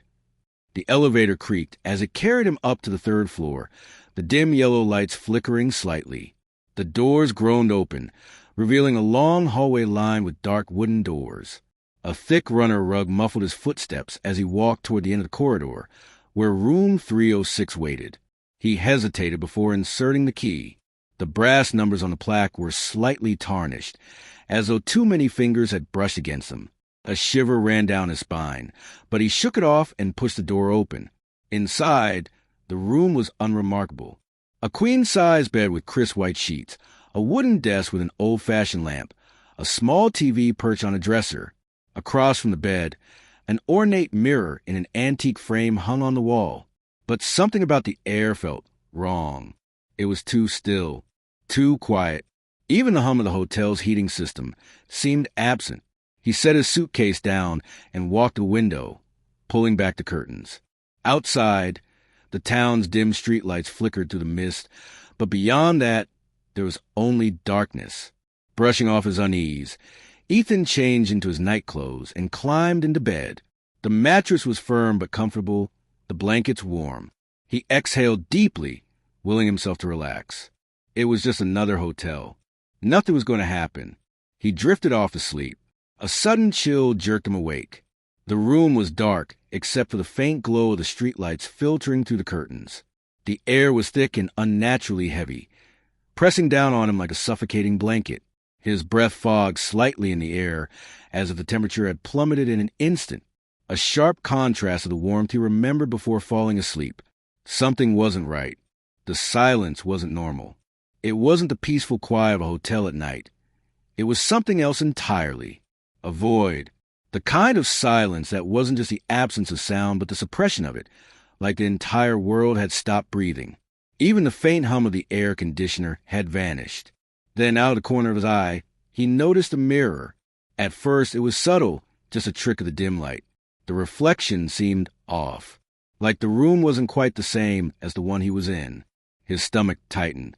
He squinted, trying to make sense of what he was seeing. The bed was there, the desk, the lamp, but something else was, too. A woman. She stood in the mirror, barely visible in the murky glow. Long, damp strands of hair clung to her face, her features half hidden in the shadows. Her skin was pale, deathly pale, as if all the life had been drained from her body. But it was her eyes that made Ethan's blood run cold. Dark, sunken, hollow, and locked onto him. Ethan tried to move, to sit up, to scream, to do anything, but his body refused to obey. His chest rose and fell in ragged, shallow gasps, his limbs frozen, as if he had been buried beneath an unseen weight. His heart pounded against his ribs, every beat a drum of sheer terror. The woman in the mirror took a slow, shuddering breath. Her lips parted. No sound came, just a silence, so deep it rang in his ears. Then a whisper, "Get out." The sound slithered through the air, a breathless, rasping murmur that sent a jagged chill down his spine. His paralysis shattered. Ethan gasped awake again, this time bolting upright. His heart pounded in his chest, a hammering rhythm that echoed in his ears. Sweat clung to his skin, his shirt damp from sheer panic. His breathing was shallow, uneven, like he had run miles without stopping. The room was silent. The mirror was normal. No woman. No dark, sunken eyes. No whispering voice. But then his breath caught. His stomach lurched. There, on the cold glass, was a single handprint. On the inside, his mind raced. His pulse thundered. Every nerve in his body screamed at him to run. But he didn't. He couldn't. His rational mind clawed for answers. Had he been dreaming? Sleep paralysis? No. This was real. Too real. Slowly, hesitantly, he swung his legs over bed, his bare feet meeting the icy floor. The chill seeped into his skin, crawling up his spine like a phantom touch. His reflection stared back at him, his own face pale and drawn, his eyes wide with fear. But the handprint, it was distinct, small, almost delicate, yet smeared, as if someone had pressed their fingers against the surface in desperation before slipping away. Ethan's breath came in shallow, uneven gulps. His pulse roared in his ears. He took a hesitant step forward, then another. His fingers hovered just above the mark. The air was colder here, a bone-deep chill that made his skin prickle with unease. The temperature wasn't just lower, it felt unnatural, the kind of cold that didn't come from a draft or an open window. Then, as he watched, the handprint began to fade, not like condensation drying up, but as if something or someone was wiping it away. From the other side, Ethan stumbled back, his breath hitching in his throat, his stomach twisted into knots. His mouth was dry, his tongue heavy like sandpaper. This wasn't his mind playing tricks. This wasn't some illusion. This was real. He turned sharply, his eyes scanning the room, his senses on high alert. The air felt heavier now, suffocating, thick with something unseen. Every shadow seemed deeper, darker. The dim glow of the streetlights outside barely cut through the oppressive blackness pressing against the windows. His suitcase sat untouched by the door. The window was still closed. A gust of wind rattled the walls. Except the windows were shut. There was no draft. His pulse quickened. Something was here, watching, waiting. He swallowed hard, forcing a nervous laugh. It's just my mind playing tricks. The lamp flickered. Then the whisper returned. Only this time, it was right behind him. Get out. The voice was closer. Too close. So close he could feel the ice-cold breath on the back of his neck. A rush of freezing air swept through the room, and the lights died, plunging everything into complete darkness. Ethan didn't hesitate this time. He lunged for his suitcase, yanking it off the floor, his fingers fumbling with the lock. His breath came in rapid, uneven gasps. The whispering turned into a low, distorted hum, growing louder.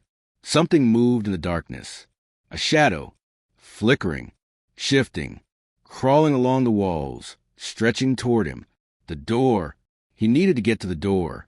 His trembling hands grasped the key. He twisted the knob. It wouldn't budge. It was locked from the inside. His breath came in sharp, panicked bursts. He banged on the door, his voice raw and desperate. Help! Let me out! No answer. No footsteps. Just silence.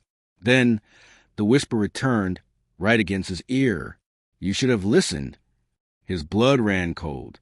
Something moved behind him. A presence. A shape in the dark. He could feel it, tall, looming, hungry. Ice-cold fingers wrapped around his throat. The touch sent a violent shudder through his body. The grip tightened.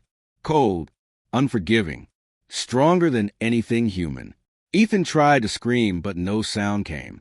His vision blurred. His lungs burned. The shadows swallowed him whole. The next morning, room 306 was empty. The bed was made. The suitcase was gone. And in the mirror, a single handprint remained, pressed against the glass, waiting for the next guest. A week later, the receptionist checked in another guest, another skeptic, another name in the register. The key to room 306 was handed over. The cycle began again. The forest was eerily silent, not the peaceful kind of silence, but the heavy, unnatural quiet that made every breath sound too loud. The kind of silence that made the hairs on the back of your neck stand up. Jake adjusted the straps of his backpack and glanced over his shoulder. The sun was setting behind the trees, bleeding orange and purple into the sky. He had been hiking for most of the day, and his legs ached with exhaustion. But there was something else gnawing at him, a feeling like he was being watched. He shook it off and focused on setting up camp. The clearing he had chosen was perfect, just enough space for his tent, surrounded by towering pines that swayed gently in the evening breeze. He had always loved the solitude of camping alone, away from the noise of the city. No distractions, just him and the wilderness. But as he unrolled his sleeping bag, that feeling returned. Stronger. Jake slowly turned, scanning the tree line. The woods were dense, shadows stretching long and jagged across the forest floor. The wind rustled through the leaves, but there was no movement beyond that. Still, he couldn't shake the unease creeping into his chest. He forced a chuckle.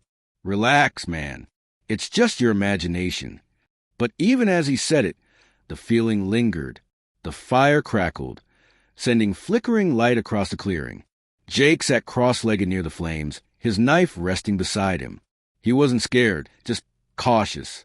He sipped from his water bottle and let his mind drift. The night was quiet, the kind of quiet he should have found calming. But instead, it set his nerves on edge. Then he heard it, a snap, a branch breaking somewhere in the trees.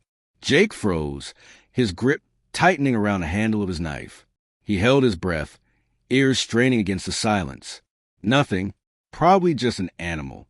He exhaled slowly and forced himself to relax. But just as he reached for another drink, his eyes caught something, a shape just beyond the firelight, a shadow standing between the trees, watching him. Jake's pulse slammed against his ribs. The figure was tall, unmoving, blending into the darkness. It didn't shift, didn't flinch, just stood there. His mouth went dry. "Hello?" His voice sounded weak, uncertain. No response. The wind picked up, rustling the leaves, but the figure remained. Then it moved, not like a person walking, but like a distortion, a ripple in the dark. One moment it was there, the next it wasn't. Jake's stomach twisted. What the hell was that? He grabbed his flashlight and shone it into the trees.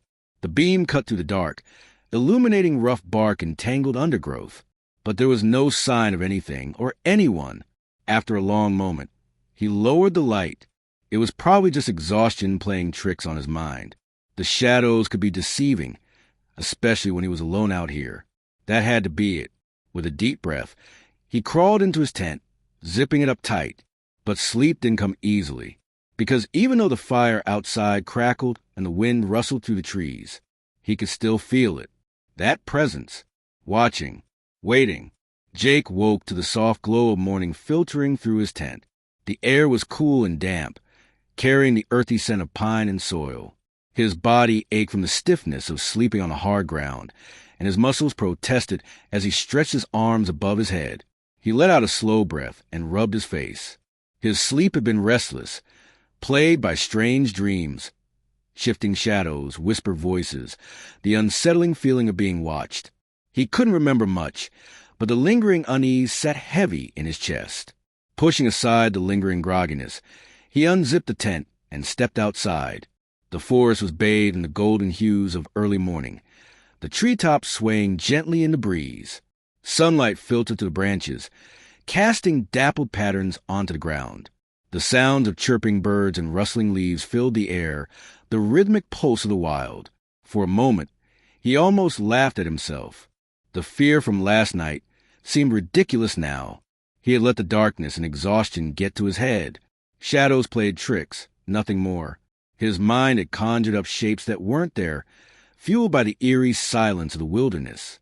Still, that feeling, even now, with daylight illuminating every inch of the forest, a small, nagging sense of discomfort remained at the back of his mind, like something unseen had followed him into the morning.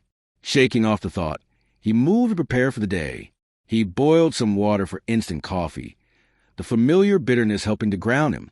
His hands were steady now, his breathing even.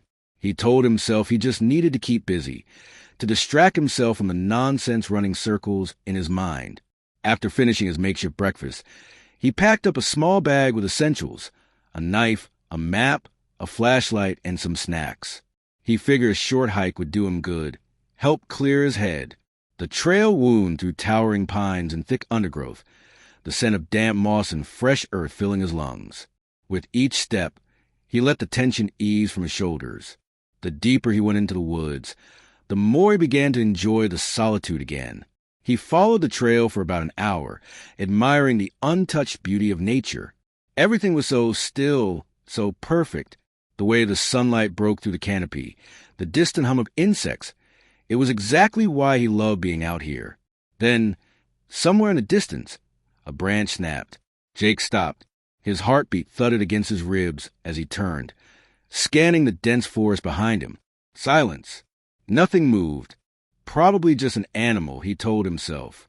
A deer, maybe. Still, the feeling returned. That same feeling.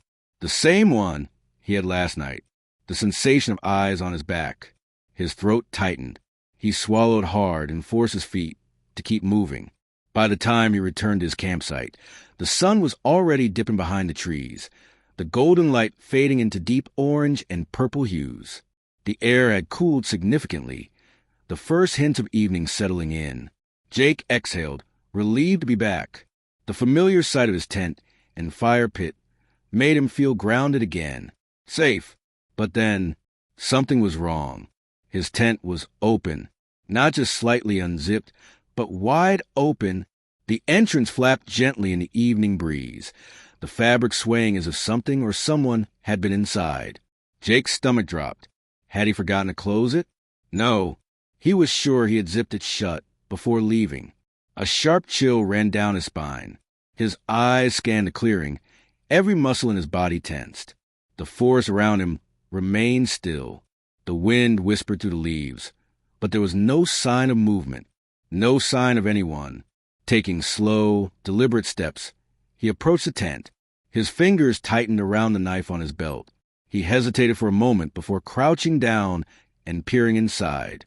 Everything was exactly as he had left it. His sleeping bag was still neatly rolled. His backpack leaned against the side of the tent, untouched. His supplies were in place. Nothing had been taken. Nothing had been disturbed. But something still felt off. The air inside the tent felt wrong, charged, almost like an unseen presence still lingered, like the space had been occupied by something that had just left. Jake swallowed hard and slowly backed out of the tent, standing upright. He scanned the ground for footprints, searching for any sign that someone had been there. Nothing. No footprints. No broken twigs. No disturbed dirt. It didn't make sense. His breathing grew shallow as the unease tightened in his chest. If no one had been here, why did it feel like they had? He spun around suddenly, scanning the tree line. The forest had darkened with the fading light, the shadows stretching long and jagged across the ground. The trees stood tall and unmoving, their silhouettes dark against the deepening sky. And yet, for a split second, he thought he saw movement, a shape, tall, thin, standing just beyond the trees. His breath hitched. He blinked, and it was gone. Just the trees. Just the shadows. A shiver crawled down his spine. Had he imagined it? He let out a shaky breath and rubbed his face. No, it was nothing. Just a dimming light playing tricks on his eyes. He was letting his nerves get the better of him again. With an unsteady exhale, he walked over to his tent and zipped it shut tight this time, double-checking that it was secure. Then, trying to shake off the feeling, he gathered some firewood and set up his campfire. The flames flickered to life, casting a warm glow across the clearing. But even as he sat by the fire, staring into the crackling embers, he couldn't ignore the sensation crawling up his spine. The woods felt different now, darker, closer. The wind had died down and the sounds of the forest seemed more distant. The usual rustling of leaves and chirping of crickets had faded, leaving behind a silence that felt heavy. Too heavy. Jake clenched his jaw and stared into the trees. He wouldn't let this get to him. It was just paranoia, just the tricks of an overactive imagination. But deep down, in the part of his brain that he tried to ignore, he knew something wasn't right. Something was out there, and it was watching him. The fire crackled, sending sparks into the night sky. Jake sat with his knife in hand, his flashlight resting beside him. The feeling was back, stronger than before. The kind of feeling that made his muscles tense and his heartbeat quicken. Then it happened again. A sound, a whisper of movement in the trees. His grip tightened around the knife. Not an animal, not the wind, something else. He turned his flashlight toward the woods. The beam cut through the dark. For a second, there was nothing but trees and shadows. Then there, a figure, closer than before. Tall, motionless, watching. Jake's breath hitched. He stood slowly, muscles tensed. His instincts screamed at him to run, but he didn't. Instead, he called out, his voice low but firm. "Who's there?" Silence. Then movement. It was coming closer. Jake's heart pounded. He grabbed his flashlight, shining it directly at the figure. And for the first time, he saw it. A tall, gaunt figure, its limbs impossibly thin.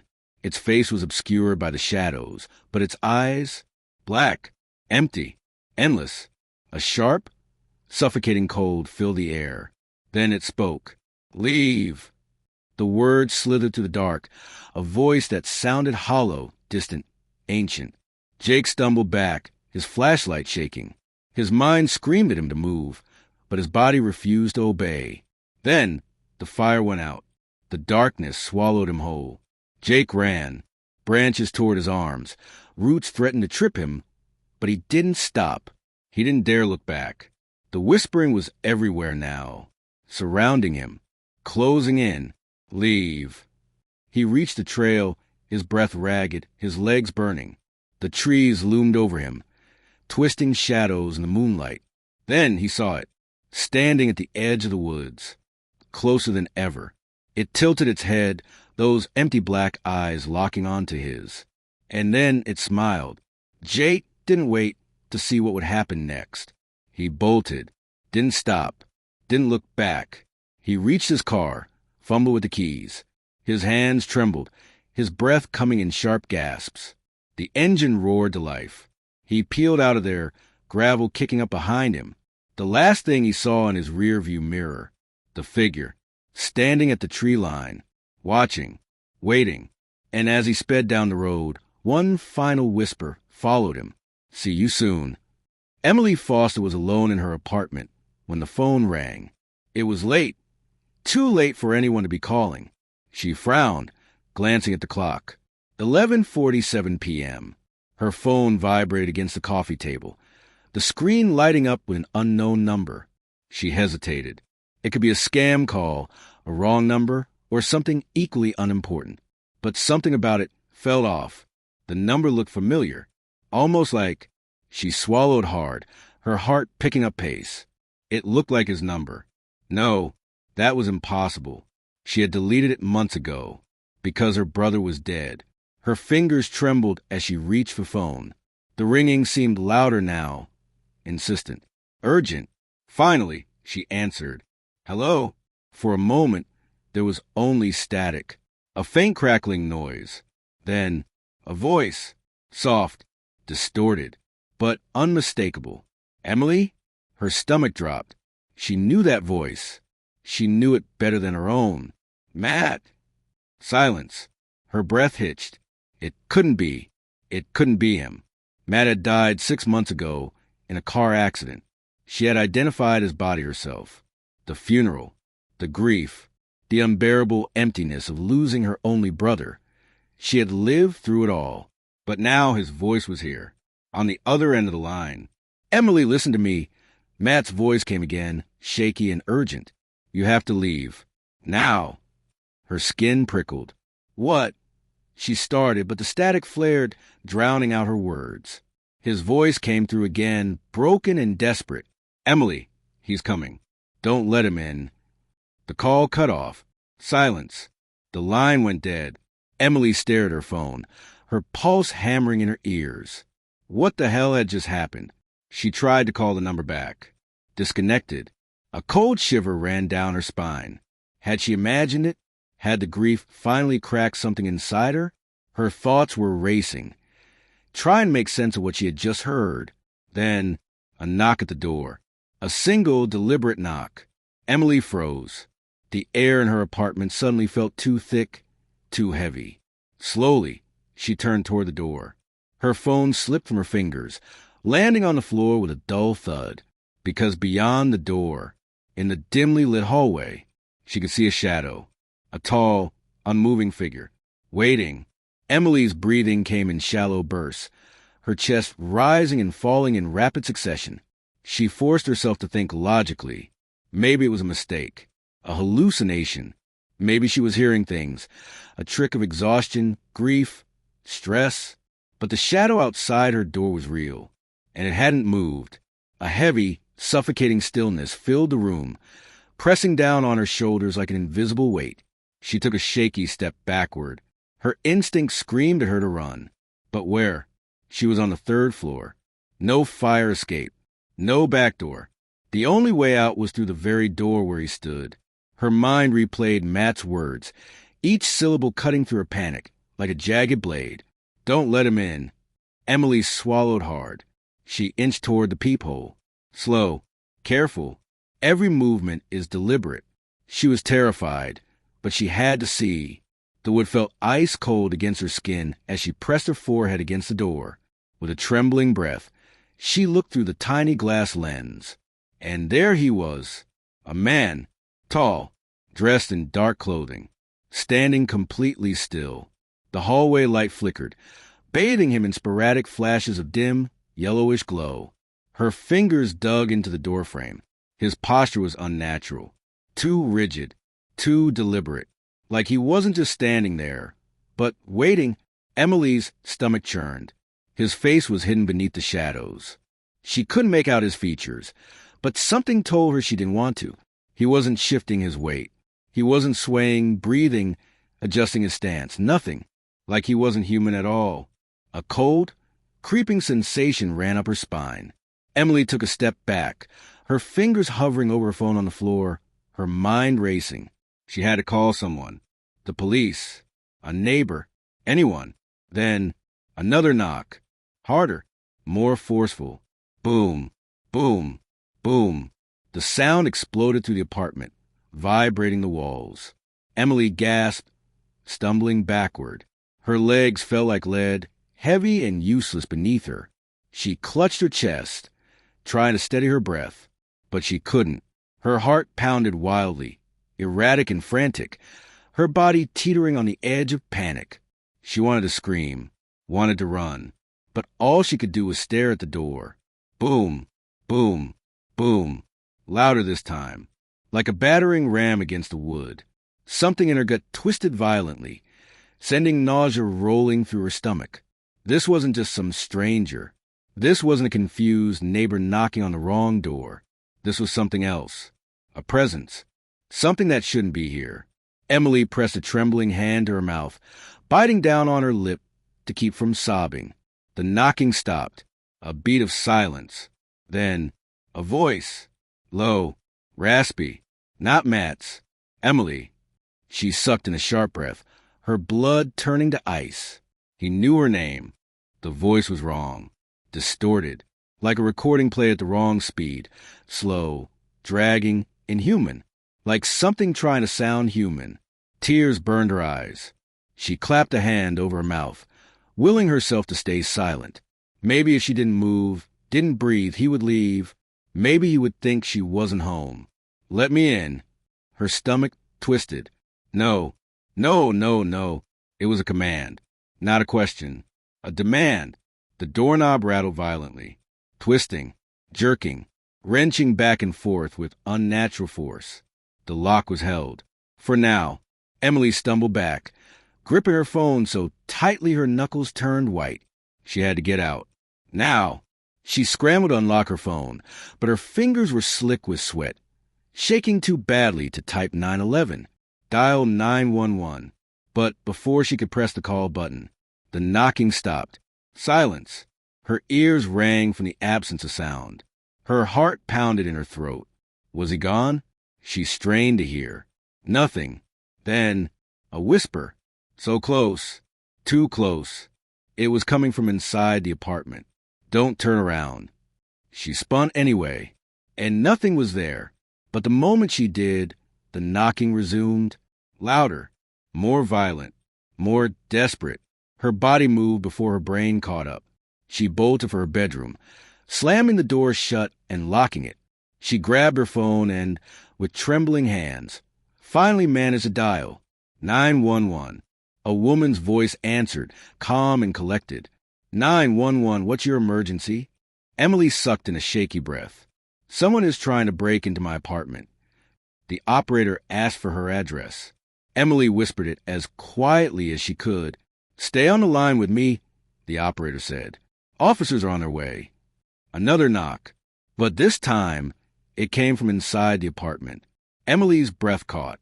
Her eyes darted to the closet, the bathroom, the dark corners of her room. No, that wasn't possible.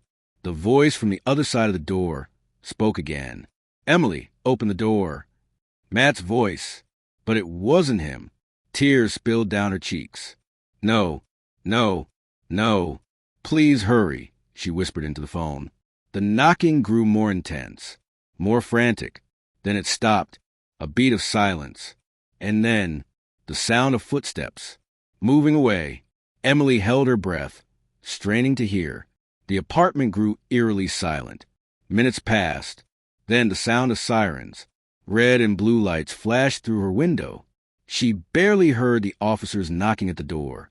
Somehow, she managed to unlock it, throwing herself into the hallway as soon as they entered. They searched the apartment. No sign of forced entry. No footprints. No one there. The call records on her phone? No trace of Matt's number. It was as if none of it had ever happened. The officers stayed with her for a while, their calm voices attempting to soothe her frayed nerves. "Ma'am, I promise, your door was locked when we arrived," one of them said, his voice steady, professional. Emily nodded absently, barely hearing him. "Safe." They kept saying she was safe. There was probably stress, exhaustion, grief playing tricks on her mind. Maybe they were right. Maybe she had imagined the voice, the whispers. Maybe she had imagined the way the air in her apartment had felt charged, thick, suffocating. But deep down, she knew the truth. Something had been here, and something was still watching. As the officers prepared to leave, one of them lingered by the doorway. "Ma'am," he said, his brow furrowed. "Are you absolutely sure you didn't let anyone in?" Emily's stomach turned.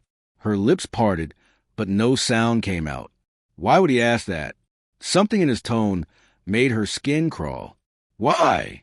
she managed to whisper. The officer hesitated, then took a small step aside. And that's when she saw it. Her breath hitched, carved into the wood of her front door, deep, jagged letters that hadn't been there before. A message. "See you soon." The room seemed to tilt. The floor felt unsteady beneath her feet. Her throat closed up, her pulse hammering in her ears. She could still feel it. That presence. That wrongness. Like something was still there, lurking just out of sight. Waiting. The officer said something else. But Emily didn't hear him. She couldn't move, couldn't breathe. Her vision tunneled, narrowing in on the words, the sharp, uneven cuts in the wood. Someone had done this. Something had done this. Somewhere in the distance, a phone rang. Shrill, piercing. Emily flinched. Her phone was still on the table, screen dark. The ringing wasn't coming from her apartment. It was coming from somewhere else. It rang and rang. The officers didn't seem to notice. She swallowed hard, her fingers curling into fists. The phone kept ringing. Her mind screamed at her to answer. But this time, she didn't. The night air was crisp, carrying the scent of damp earth, rotting leaves, and something metallic, something Jason couldn't quite place. The towering silhouette of Black Hollow Asylum loomed against the moonlit sky, its jagged roof cutting into the darkness like a row of broken teeth. The structure had been abandoned for decades, yet stood defiant against time, its presence heavy, almost suffocating. The asylum's windows were shattered, their broken edges catching the faint glow of the moon like shards of glass in an open wound. Vines twisted up the crumbling brickwork, clawing at the structure as if trying to drag it back into the earth. The building itself seemed to breathe, the cool night air whistling through its hollow corridors, creating an eerie, whispering sound that sent shivers down Jason's spine. The heavy iron gates groaned as Jason pushed them open, their rusted hinges shrieking like something alive. A chill ran down his back. He told himself it was just the cold, but deep down, he knew better. Something was watching them. "This place is cursed," Jason muttered, tightening his grip on the camera. His voice sounded small against the vast emptiness that surrounded them. Emily rolled her eyes, adjusting the strap of her backpack. "Every haunted place is cursed. That's why we're here."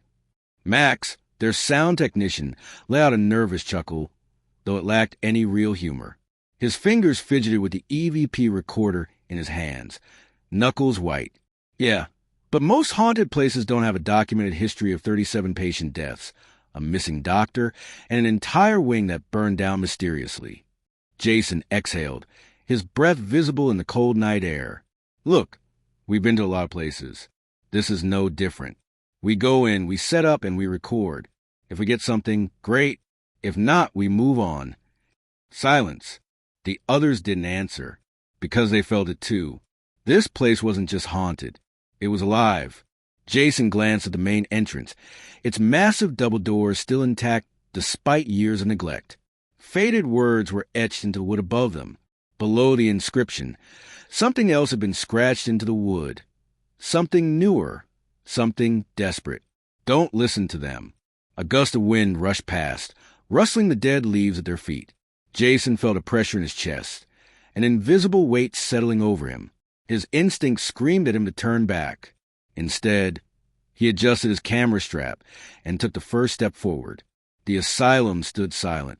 Waiting, the massive wooden doors groaned as Jason pushed them open, their rusted hinges screeching in protest.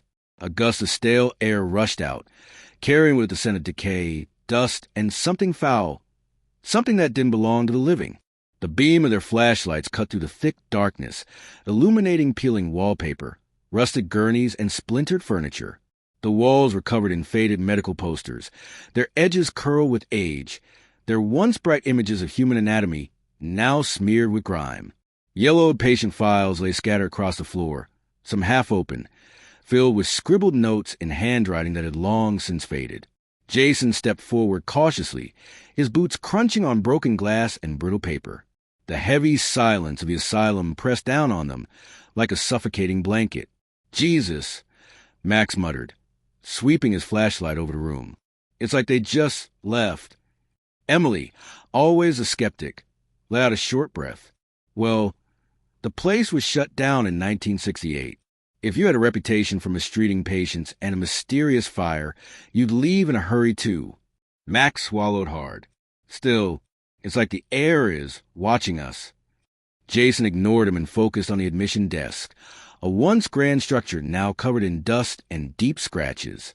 He brushed away a thick layer of dirt, revealing an old brass nameplate, Dr. Bernard Holloway, chief psychiatrist. The name seemed familiar, though he couldn't place why. Something rustled in the darkness. Jason stiffened. The sound had come from the long hallway ahead, where the patient rooms were. The others heard it too. Emily met his gaze, her flashlight trembling slightly. That wasn't the wind. Jason's grip tightened around the camera. Let's set up. Max knelt near the admission desk, carefully setting up the EVP recorder, a small digital device used to capture electronic voice phenomena. He adjusted the microphone, his fingers shaky. All right, we're alive. Emily moved further into the room, pulling motion sensors from her backpack. She placed one at the entrance of the main hallway, another near the collapsed staircase, and one just outside what appeared to be the old operating room. Jason turned on the night vision camera, adjusting the angle to capture the hallway in full view. His voice was steady, professional, but beneath it was a tension none of them could ignore. All right, let's get started. This is Black Hollow Asylum, abandoned since 1968. Reports of voices, shadows, and unexplained movements. If anyone is here with us, we mean no harm. Silence, the kind that pressed into your ears. Then, a faint shuffle. Jason's head snapped toward the hallway. Did you hear that? Emily nodded slowly, her brows furrowing. Yeah, but we're alone. Max's fingers flew over the thermal camera screen. No heat signatures. Jason exhaled, but his gut told him something wasn't right.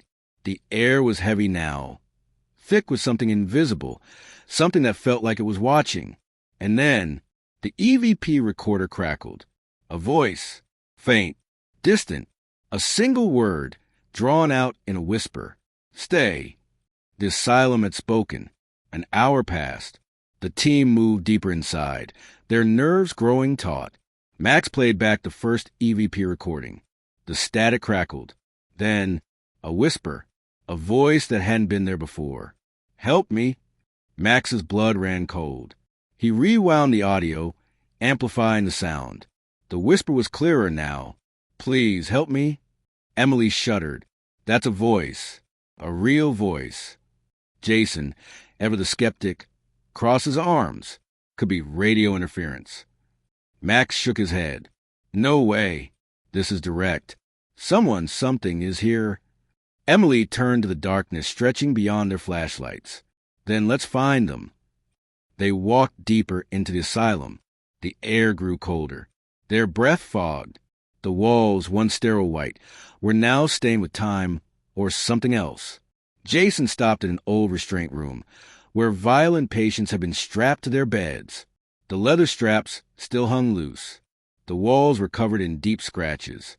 And then, bang, a door slammed down the hall. Max spun around. That wasn't the wind. They ran toward the noise, hearts pounding. The hallway was empty. Jason checked the camera. Nothing moved. Emily turned, her flashlight flickering. "Guys!" Her voice trembled. At the end of the hallway, a shadow moved. Not fast, not sudden, slow, deliberate, watching. And then, a sound that made their blood freeze. A scream. It wasn't human. It came from everywhere. Jason's flashlight died. Emily gasped as the air turned ice cold. Max dropped the recorder. The asylum was awake. "Run!" Jason shouted. Their footsteps pounded against the decayed floor, echoing through the empty halls. The darkness behind them felt alive, creeping closer with every frantic step. The hallways stretched endlessly, twisting, shifting. The flickering emergency lights above them seemed dimmer now, as if being swallowed by something unseen. Doors lined both sides of the corridor, some hanging ajar, others shut tight. They should have led to patient rooms. Instead, they led to nothing. Behind one door, a pitch-black void, as if the room had never existed. Behind another, an identical copy of the same hallway they were running through. Behind a third, a reflection of themselves, but the figures inside didn't move. Emily grabbed Jason's arm, her nails digging into his skin. "This isn't right. The layout, it's changing." Jason swallowed, forcing his mind to stay focused. This place was warping reality. Max gasped, struggling to keep up. He fumbled with his camera and EVP recorder, his hands shaking. No signal, no readings. We're trapped. Jason's pulse thundered in his ears. He forced his legs to move faster, his only thought, "Get out." Then, they stopped. The hallway ended abruptly, forcing them to a halt. A single door loomed in front of them. Jason's breath caught in his throat. Ward C, the wing that had burned to the ground in 1968. But here it was, intact. The charred remnants of its past were still present. Blackened walls, the lingering scent of smoke and ash, the faint outline of scorch marks on ceiling. Max's voice was barely a whisper. This place shouldn't exist. Jason lifted a trembling hand and pressed it against the old wooden door. It was warm. His heart pounded. Then footsteps. Heavy, slow, coming closer. A deep, dragging sound followed, like something scraping against the floor. Jason turned, his breath coming in sharp gasps. At the end of the hallway, standing in the shadows, was a figure. Not a shadow this time. A man, or what used to be one. His skin was gray, stretched thin over sharp bones, his veins darkened like burned roots beneath the flesh. His hospital gown was scorched, blackened by fire. The fabric melted into his skin in places. But his eyes, they burned. Twin embers, glowing with an unnatural orange light, flickering like a dying flame. Emily stumbled back, clutching Jason's sleeve. "Oh my God!" Max whimpered. "What is that?" The figure took a step forward, then another, and then a voice, a hollow, crackling whisper. "You shouldn't be here." Jason staggered back, gripping Emily and Max. The walls began to tremble. The whispers rose, hundreds of them, overlapping, surrounding them. A chorus of voices, crying, begging, screaming. Jason's head pounded, his vision blurred. Emily clutched her ears, her knees buckling. Make it stop. Max let out a choked scream, dropping his camera as the whispers swelled into an unbearable cacophony. The figure stepped closer, his feet leaving charred footprints with each step. Jason knew if they stayed, they wouldn't leave alive. His instincts screamed at him. Run. Now. He grabbed Emily and Max. Go. They turned and ran. The whispers followed. Doors slammed shut behind them, one by one, as if something was herding them toward an unknown fate. The walls bent and twisted, the hallway shrinking, pulsing, as if the asylum itself was coming alive. Something was chasing them, and it wasn't human. The exit was closed. The broken front doors came into view. Jason reached them first, throwing his weight against the wood. Max stumbled. Emily grabbed him, pulling him forward. The voices screamed. Jason forced the doors open. The three of them collapsed outside. And just like that, the voices stopped. The night was silent. Max's chest heaved. He clutched his recorder, his fingers white. Emily wiped her face, realizing she was crying. Jason stood up, turning back to the asylum. It loomed quietly in the moonlight, empty, as if nothing had ever happened. But then, Max's recorder cracked. The last EVP recording played on its own. Static. Then a voice. Clear. Unmistakable. We'll be waiting. The storm rolled in fast, sweeping across the neighborhood with a fury that rattled windows and sent tree branches scraping against the side of the house. Thick clouds swallowed the moon, casting the streets into an unnatural darkness. The wind howled, making the old house groan as if it, too, felt the storm's weight pressing against its walls.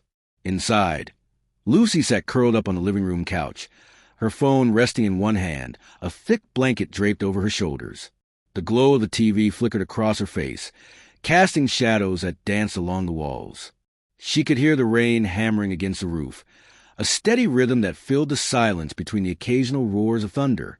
On the floor, tucked beneath their own blankets, sat the twins, Noah and Ben. Their eyes, round and unblinking, were glued to the television screen, though Lucy wasn't sure they were actually paying attention to the cartoon playing.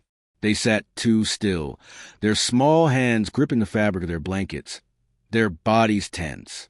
Lucy checked the time on her phone. Almost 10:30 p.m. The boys' parents had said to put them to bed by 9, but with the storm rolling in, she had decided to let them stay up a little longer.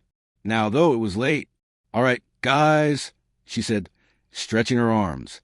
"It's bedtime. Let's get you tucked in." Neither of them moved. Lucy raised an eyebrow. "Did you hear me?" Noah turned his head slightly, but his gaze didn't meet hers. Instead, his eyes remained locked on something beyond her, down the hallway. Ben sucked in a shaky breath and bit his lip, his small fingers gripping his blanket even tighter. We can't sleep yet," he mumbled. Lucy frowned. "Why not?" Noah's mouth opened, but no words came out at first. He seemed to be thinking, debating whether or not to say what was on his mind. Then, in a whisper so soft Lucy almost didn't hear it, he said, "Because he told us not to." Lucy blinked, confusion flickering across her face. "What? Who told you not to?" Ben slowly lifted a trembling hand and pointed toward the hallway. Her eyes followed the direction of his finger. The hallway stretched out in front of them, long and dark, the only light coming from a small night light plugged into the wall near the boys' bedroom. At the very end of the hallway stood a closet door, slightly ajar. A chill crawled up Lucy's spine. Ben's voice was barely above a whisper when he spoke. "The man in the closet." Thunder rumbled outside. Lucy forced a smile, though her stomach twisted uncomfortably. "Guys, there's no one in your closet," she said, keeping her voice light. "It's just shadows and your imagination playing tricks on you." Ben shook his head slowly. "No, he's there. He watches us." Noah scooted closer to his brother. "He doesn't like it when we talk." The wind picked up outside, making the house shudder. A sudden gust rattled the windows, and Lucy flinched despite herself. She inhaled deeply, trying to shake the unease curling in her chest. They were just kids. Kids had wild imaginations. Still, Her eyes flickered back toward the dark hallway. The closet door was open only slightly, but something about the sliver of darkness beyond it made her skin prickle.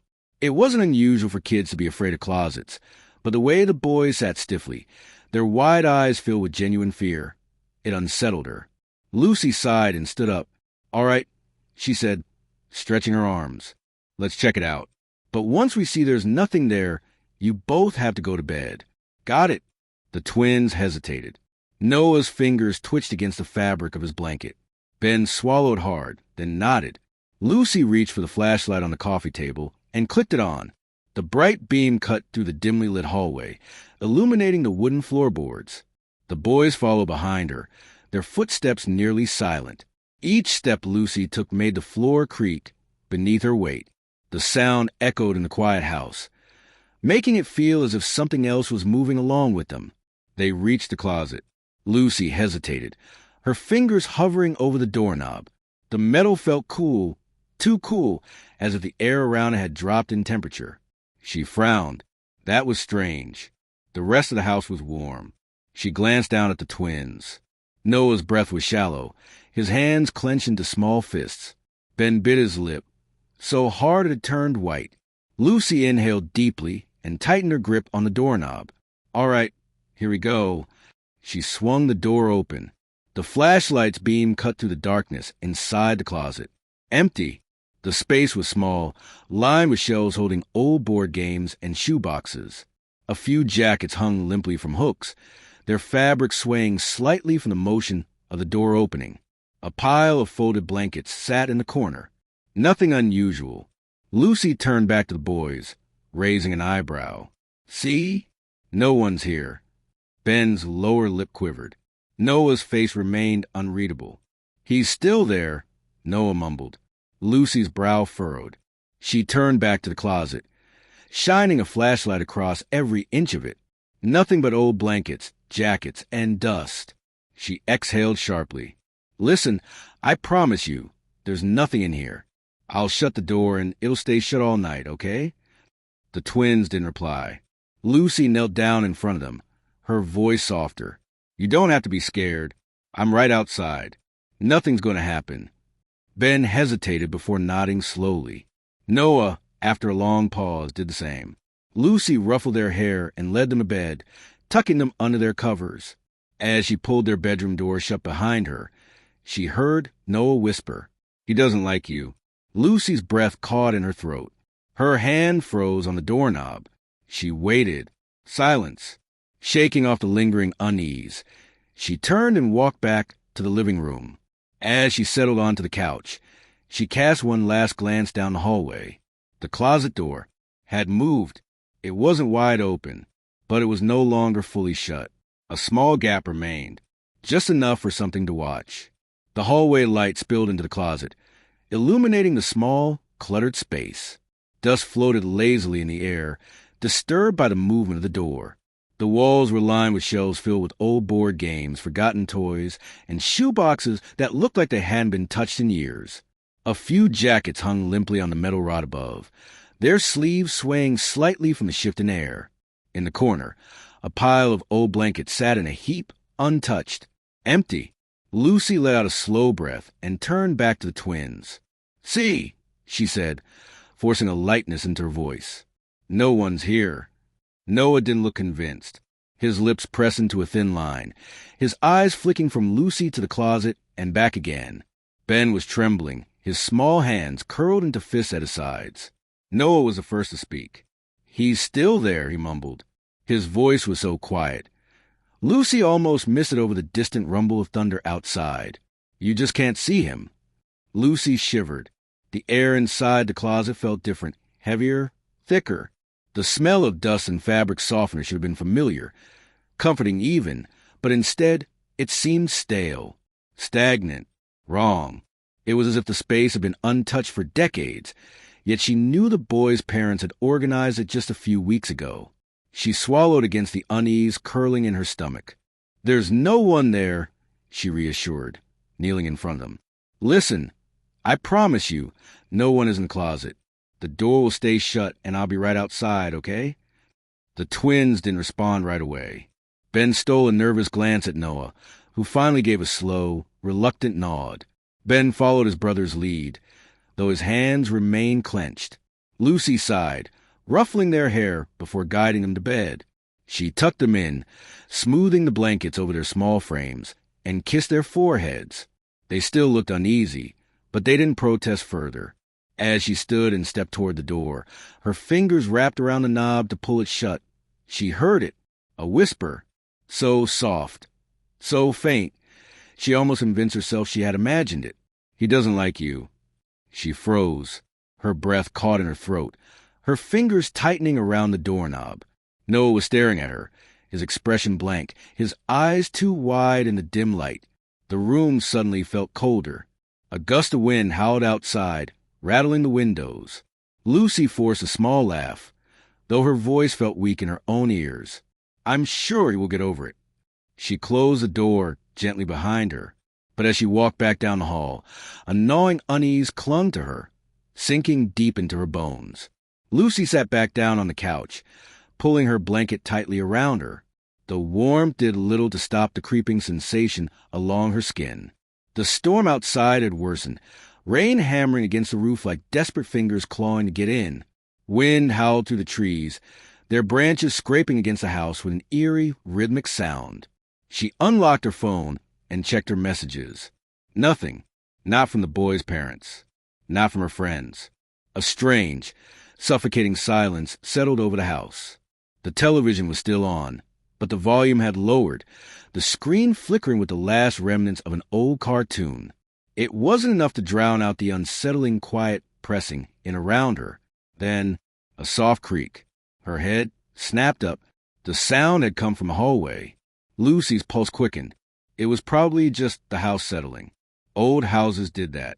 The wind outside was strong. It was nothing. She swallowed and turned back to her phone, tapping absent-mindedly at the screen. Then came another sound, not with creaking, not the wind. A breath, slow, shuddering, right outside the twins' door. Lucy sat frozen, her entire body locked in place. Her ears strained, her own breath caught in her throat. It had been faint, but she knew what she heard. Someone exhaling, low and heavy. The air in the living room suddenly felt thick, pressing against her chest. Her fingers dug into the fabric of her blanket. She turned her head, eyes locked on the dark hallway. Nothing moved. The night light near the boys' room glowed dimly, barely pushing back the shadows. The closet door, she reassured herself, was closed. Right? Lightning flashed outside, illuminating the house for a brief moment. The shadows on the walls stretched and shifted, bending unnaturally. And for a second, just a second, she thought she saw something. Tall, motionless, standing just beyond the hallway's edge. Lucy's heart pounded against her ribs. She forced herself to her feet, her legs moving before her mind could process the decision. Each step felt heavy, deliberate, as if the air around her was thickening, pushing back against her movements. Her fingers trembled as she reached for the hallway light switch. The bulb flickered. Then, darkness. The light went out. Lucy sucked in a sharp breath. The storm outside raged, lightning illuminating the house in brief flashes. For the second time, she saw something shift in the darkness. Something that hadn't been there before. Something too tall to be the twins. Her hands clenched into fists.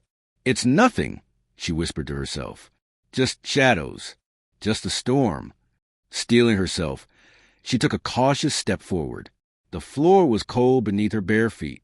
She exhaled slowly, forcing her breath to steady. Then, a soft click echoed in the silence. Lucy's stomach dropped. Her gaze snapped to the end of the hall. The closet door. It was open, not just a crack. Wide open. The jackets inside swayed slightly, as if something had just moved past them. The air in the hallway felt colder than before. Heavy, pressing.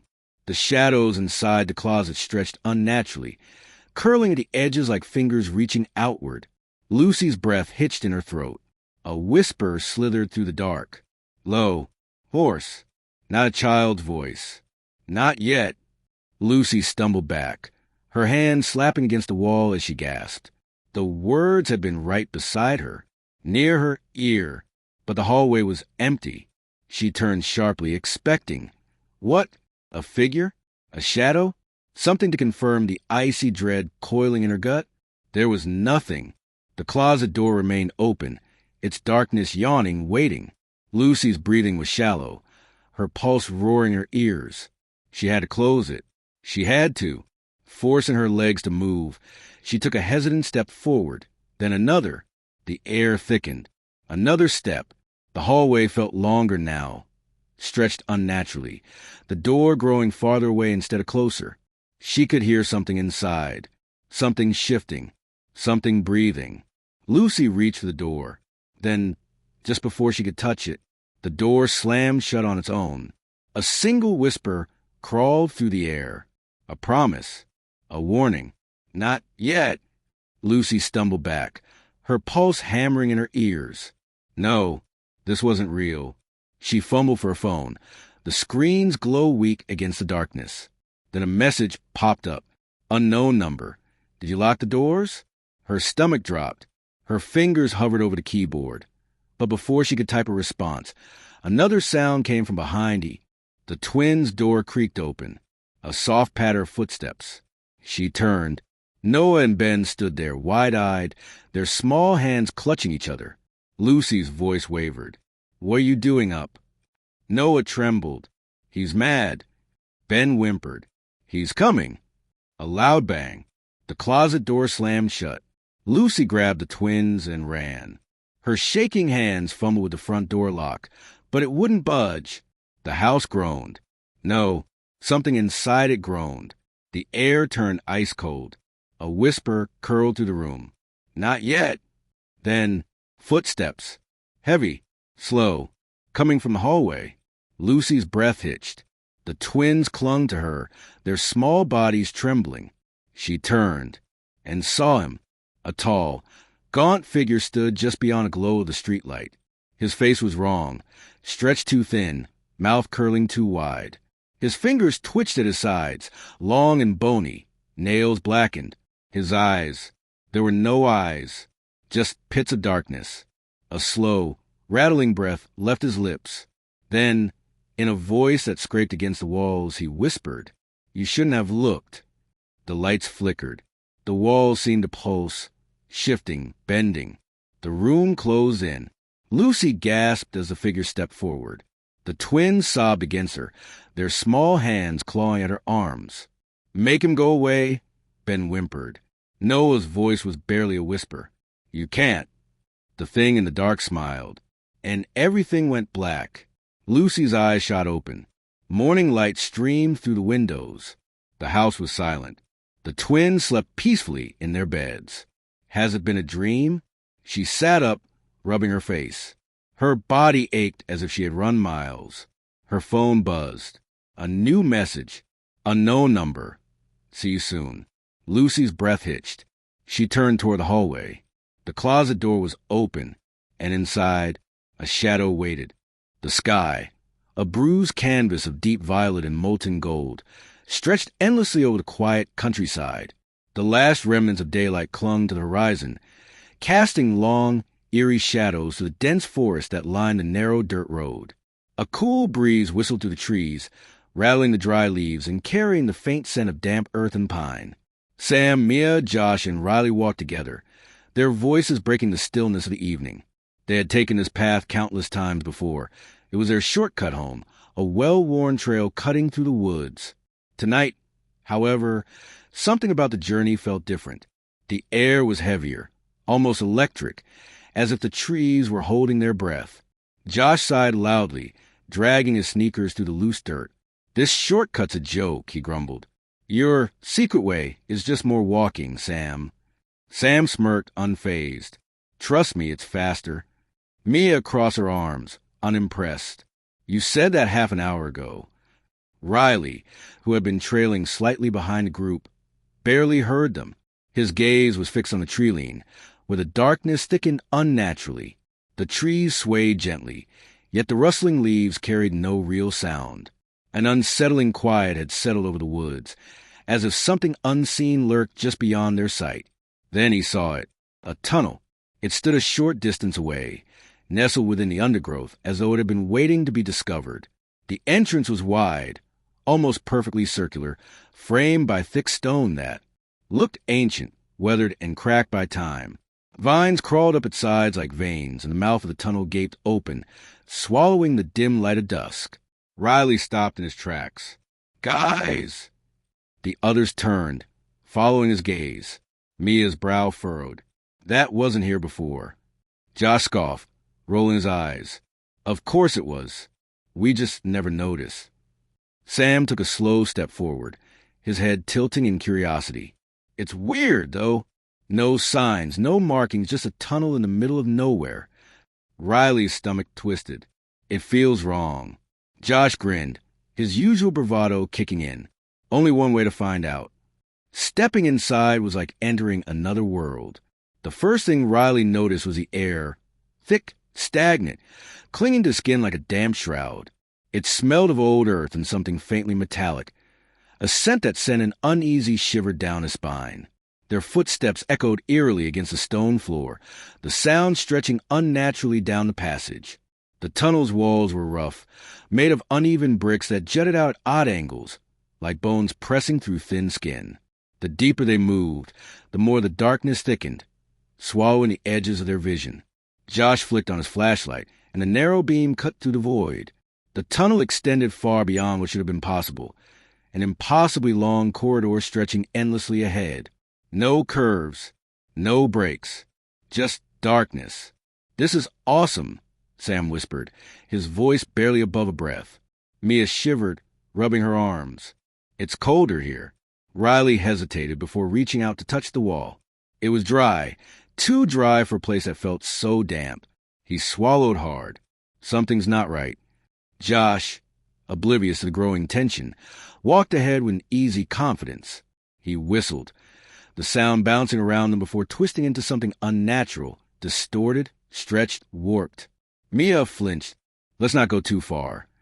Josh smirked, scared. Mia scowled but didn't answer. Then, a whisper, soft, almost a sigh. They all froze. Riley's breath caught in his throat. "Did you hear that?" No one answered. Josh lifted his flashlight, sweeping the beam ahead. The tunnel remained the same, endless, empty, wrong. The silence pressed against them, heavier now. Mia grabbed Sam's sleeve. "We should go back." Josh chuckled, but there was a nervous edge to it. "Come on, it's just a tunnel. Probably just the wind." Riley wasn't convinced. His heartbeat pounded in his ears. Then, something moved. At the very edge of the flashlight's reach, just beyond the visible light, stood a figure. Still, watching. For a moment, none of them moved. The figure stood motionless, a silhouette barely distinguishable from the darkness itself. It had no features, no details, just a vague, human-like outline that seemed to pulse with the shifting shadows. Riley tried to speak, but his voice stuck in his throat. The flashlight flickered. The figure was gone. "Did you see that?" Riley rasped, his skin crawling. Mia clutched his arm, her grip ice-cold. "See what?" Josh swung the flashlight wildly. "Dude, there's nothing there." But Riley knew what he had seen. A gust of air brushed past him, carrying a stronger wave of that strange metallic scent. The tunnel suddenly felt too small, as if the walls were pressing inward. Mia took a shaky step back. "We're leaving." Sam nodded. "Yeah, let's go." Josh sighed but didn't argue. "Fine. Whatever." They turned and stopped. The exit was gone. The tunnel stretched behind them, just as endlessly as it had ahead. Mia's breathing turned shallow. No, we didn't walk that far." Josh tightened his jaw. "We must have taken a turn." Riley shook his head. There weren't any turns. Silence. Then, a whisper. "Close. Too close." Mia spun around, eyes wide. Who said that? Nobody answered. Josh's knuckles whitened around the flashlight. "We keep moving. One direction." They walked faster, their footsteps an unnatural echo in the too quiet space. Riley's skin prickled with every step. The air thickened, pressing against him like unseen hands. Then Josh stopped. "What is it?" Mia whispered. Josh lifted his flashlight. Another tunnel had appeared, branching off to the right. Riley's stomach twisted. That wasn't there before. Mia grabbed his sleeve. "I don't like this." Neither did he. Josh, however, grinned. "We gotta check it out." Riley grabbed his arm. "No, we don't." Josh yanked free. "Come on, what's the worst that could happen?" The tunnel waited. Black, silent, and breathing. Something in the darkness shifted. Mia took a step back. "We go back. Now." Josh turned toward her, rolling his eyes. Then the light flickered, and the walls moved. Not a trick of the eyes. Not an illusion. The bricks rippled like water. The tunnel exhaled. Then the lights went out. Mia screamed. Riley grabbed blindly. But there was nothing. Only space where his friends had been. A rush of cold air swept through him, stealing the breath from his lungs. The darkness was alive, curling around him like fingers. A whisper in his ear. Low, amused. "Run." He did. Or at least, he thought he did, because when the light returned, Josh was gone. The second tunnel was narrower, colder. Their footsteps barely echoed now, swallowed by the thick silence pressing in on all sides. The walls were damp, and the air had a strange metallic scent, like rust or blood. Mia's hand trembled in Riley's. Josh slowed down. Josh didn't. He was ahead now, his flashlight bouncing off the slick stone walls. His steps were eager, careless. The deeper they went, the heavier the air became, pressing down on their chests like an unseen weight. Then, a sound, faint, a slow, dragging noise, like something heavy being pulled across the ground. Josh stopped. The flashlight flickered. Flickered again. Then I went out. Darkness swallowed them whole. Mia gasped. Riley fumbled for his phone, his fingers shaking. "Josh!" Silence. Then a single sound. A footstep. Not theirs. Sam cursed under his breath. "Turn the light back on." Josh's voice came, shaky now. I'm trying." His breaths were shallow, uneven. Then, a breath. Right behind them. Soft. Slow.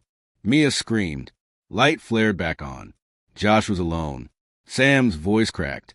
"Where's Riley?" The tunnel was empty. No Riley. No footsteps. Just silence. Mia's breathing came fast, ragged. He was right here. Her voice was barely above a whisper, but it echoed down the passage, stretching unnaturally into the darkness. Josh swallowed hard. Maybe he ran back? Mia shook her head violently. Riley wouldn't just. Then something new. A door. Old. Wooden. Standing in the wall where there had been nothing before. The wood was cracked and warped with age, its surface covered in deep scratches, as if someone had tried to claw its way in. Or out. Josh raised his flashlight. Scratched into the surface, barely visible, were words. "Do not open." Mia's voice trembled. "We have to." Josh hesitated, his fingers tightening around the flashlight. Sam shook his head. "This is a bad idea." But Mia was already stepping forward. Slowly, she reached for the handle. The brass knob was ice cold under her fingers. She turned it. The door creaked open. Beyond it, darkness. Deep, endless. A black void that seemed to pull at them, swallowing the dim glow of their flashlight. And then, a figure. Tall, still, watching. Riley. Except, his eyes were wrong. Wide, unblinking, too dark. They didn't reflect the light. They absorbed it. Mia's breath caught. She stepped back, her pulse hammering in her ears. "That's not him." Riley smiled, not with his lips, with his teeth. Too many teeth. The door slammed shut. Riley was gone. Mia choked on a sob. Josh stumbled back, dragging Sam with him. The tunnel trembled. The air vibrated, an unnatural hum filling the space. Then, everything went black. Sunlight. Warm. Soft. Mia gasped, her eyes flying open. She was lying on her back, staring up at the sky. The trees swayed overhead, their leaves rustling in the breeze. The dirt road stretched behind them, untouched. Josh groaned, rubbing his head. What the hell just happened? His voice was thick with confusion.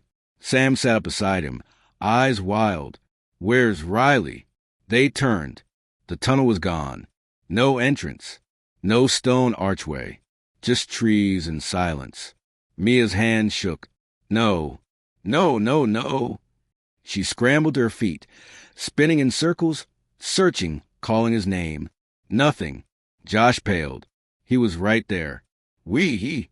Sam grabbed his arm, his voice urgent. We need to go.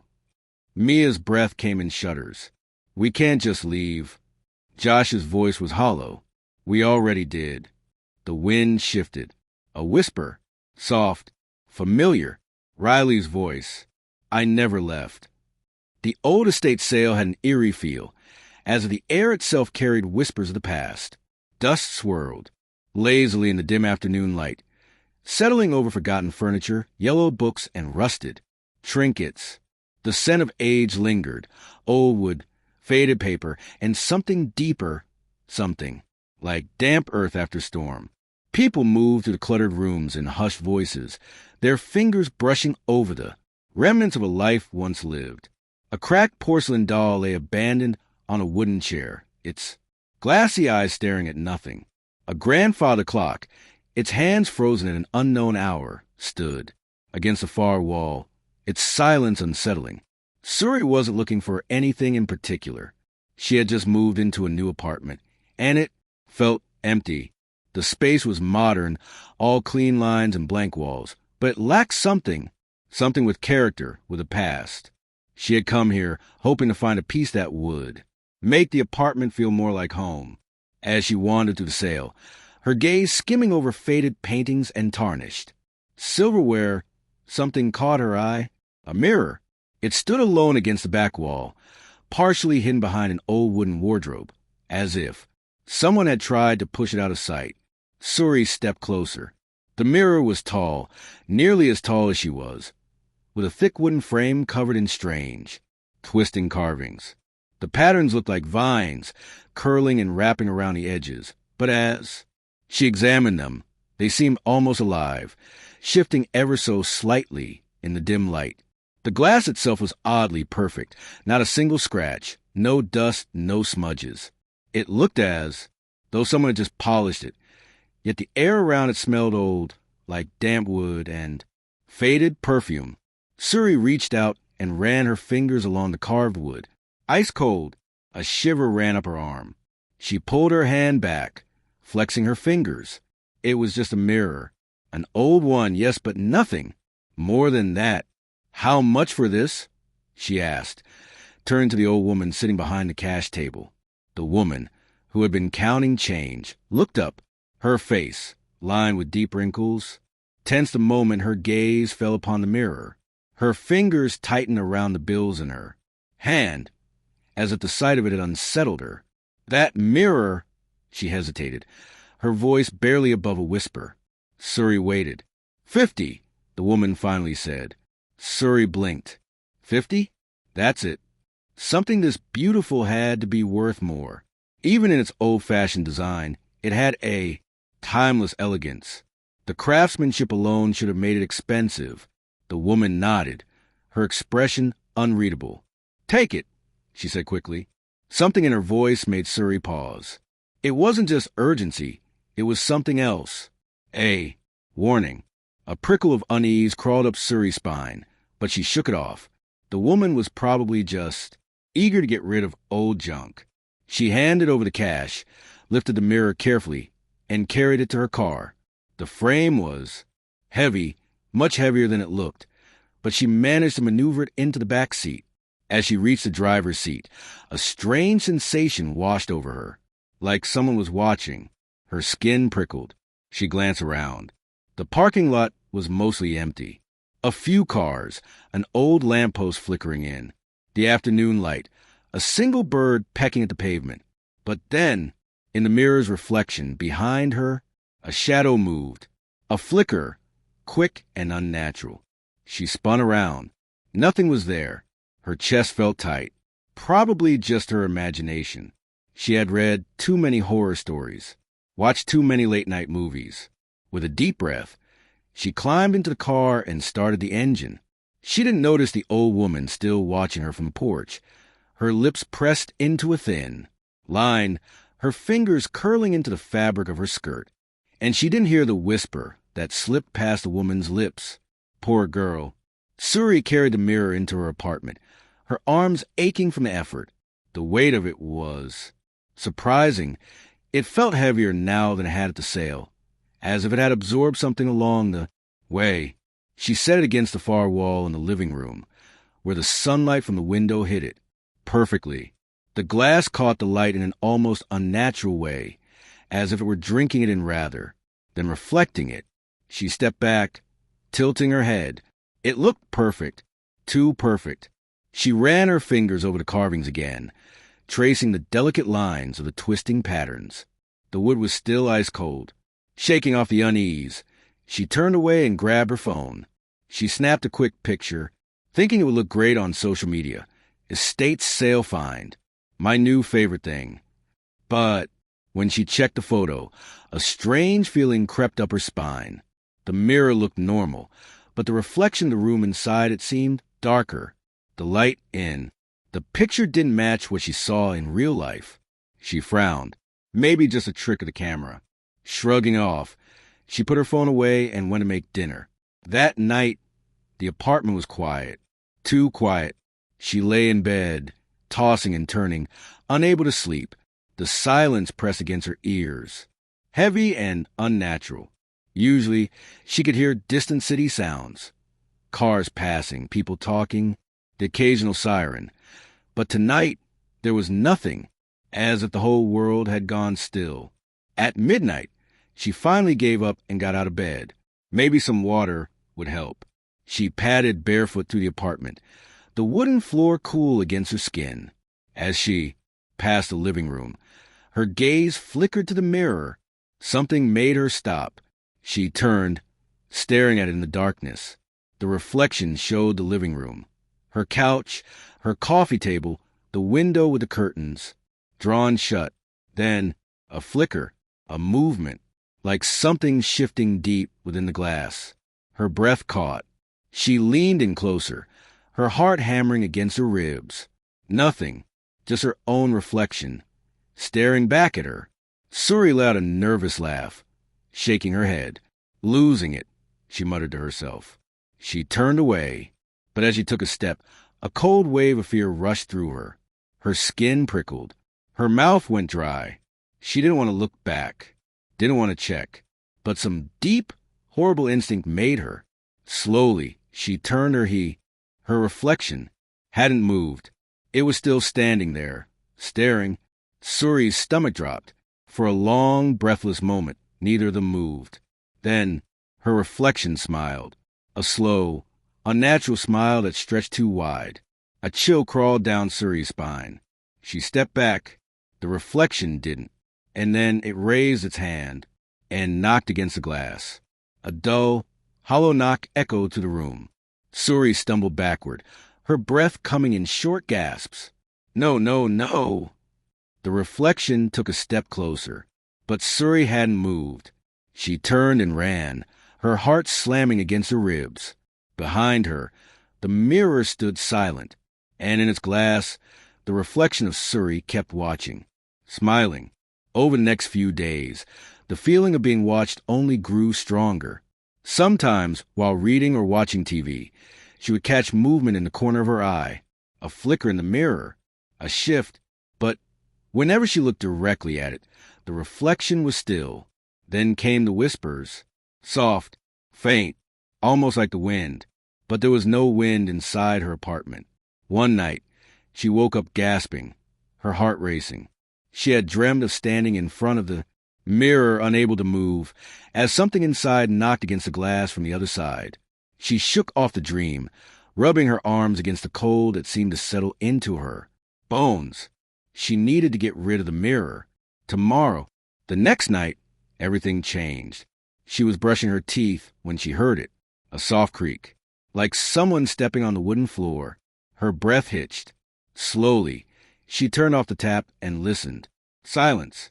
She stepped out of the bathroom, moving toward the living room. The mirror stood there, silent, reflecting the darkened apartment. But the reflection was wrong. The furniture was there. The walls, the windows, everything was in place. But the Suri in the mirror was smiling. A slow, unnatural smile that stretched too wide. Suri's heart slammed against her ribs. Her reflection raised a hand and knocked against the glass. A dull, hollow knock echoed through the room. Suri stumbled back, her breath coming in short gasps. No, no, no. The reflection stepped closer, but Suri hadn't moved. It placed its hand against the glass and started pushing. The surface of the mirror rippled like water. The reflection's fingers pressed through. Suri turned and ran. She didn't stop running until she was outside, breathless, heart-pounding. The night air was freezing, but she barely felt it. She pulled out her phone and dialed her best friend, Aisha. Aisha, I need you to come over, she said, her voice shaking. What's wrong? The mirror, she whispered. Something's wrong with it. Silence. Then Aisha sighed. Suri, it's just a mirror. Please, Suri begged. Aisha groaned. Fine, I'll be there in 10. Suri hung up, staring up at her apartment window. Something moved behind the glass, but it wasn't her. Aisha arrived, annoyed but concerned. Okay, what's the problem? Suri led her inside. The mirror stood exactly where it had been, still and silent. Aisha crossed her arms. Looks normal to me. Suri shook her head. Watch. She picked up a book and threw it at the mirror. It didn't reflect the impact. The book disappeared into the glass. Aisha's face lost all color. Then, the book flew back out, landing on the floor, but the reflection of the book, staying inside the mirror. Suri and Aisha started, frozen in fear. Then, the reflection of Suri turned and spoke. You shouldn't have bought me. They ran. They didn't stop until they were outside, gasping for air. We have to destroy it, Aisha said. Suri nodded. Fire. Aisha shook her head. No, mirrors don't burn. Suri thought for a moment. A hammer. They grabbed a hammer from the toolbox and marched back inside. The reflection was waiting. It grinned, stepping closer. Suri raised a hammer. The reflection whispered, You break me. You take my place. Suri hesitated. Aisha grabbed a hammer. Screw this. She swung. The mirror shattered. For a moment, silence. Then, a blood-curdling scream echoed through the room. A gust of wind blew past them. The lights flickered, and the mirror was gone. Only an empty wall remained. Aisha and Suri stared at each other, their hearts still racing. Is it over? Aisha whispered. Suri didn't answer, because in the corner of the room, the glass shards on the floor still reflected the mirror, and in them, a pair of dark eyes watched, smiling. Ava never believed in bad luck, curses, or ghost stories. She lived in the real world, where everything had a logical explanation. Superstition was for people who needed something to blame when life didn't go their way. But today, something felt off. She sat in her usual coffee shop, nestled in the corner by the window, where she could watch the busy street outside. The scent of freshly ground coffee beans and warm pastries filled the air, mixing with the quiet hum of conversations and the occasional clink of spoons against ceramic mugs. Her laptop sat open in front of her, emails waiting to be finished, but she had barely typed a sentence in the last 15 minutes. Someone was distracting her. Across the street, a man stood perfectly still. He wasn't checking his phone, wasn't smoking a cigarette, wasn't even looking around as if waiting for someone. He was just standing, watching. Ava's stomach tightened. He was dressed in a long, dark coat, his hands buried deep in his pockets. A street lamp cast a faint glow over the sidewalk, but his face remained shadowed, obscured just enough that she couldn't make out his features. Still, she could feel his gaze, locked onto her. A shiver crawled up her spine. She tore her eyes away, shaking off the unease. It was a city people lingered all the time. Maybe he was waiting for a friend, or maybe he was just lost in thought. She was being paranoid, but the longer she sat there, the more uneasy she became. Minutes passed.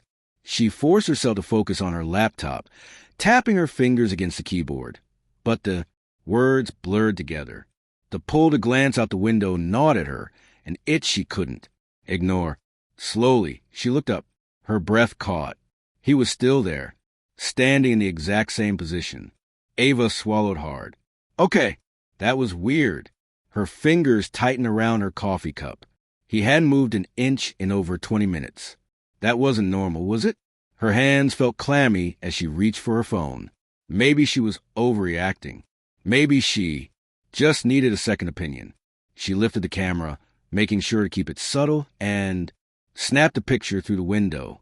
She sent it to Emma with a quick message. Tell me I'm not crazy. This guy's been standing outside for 20 minutes, just staring. The reply came almost instantly. What guy? Ava frowned. She quickly typed back.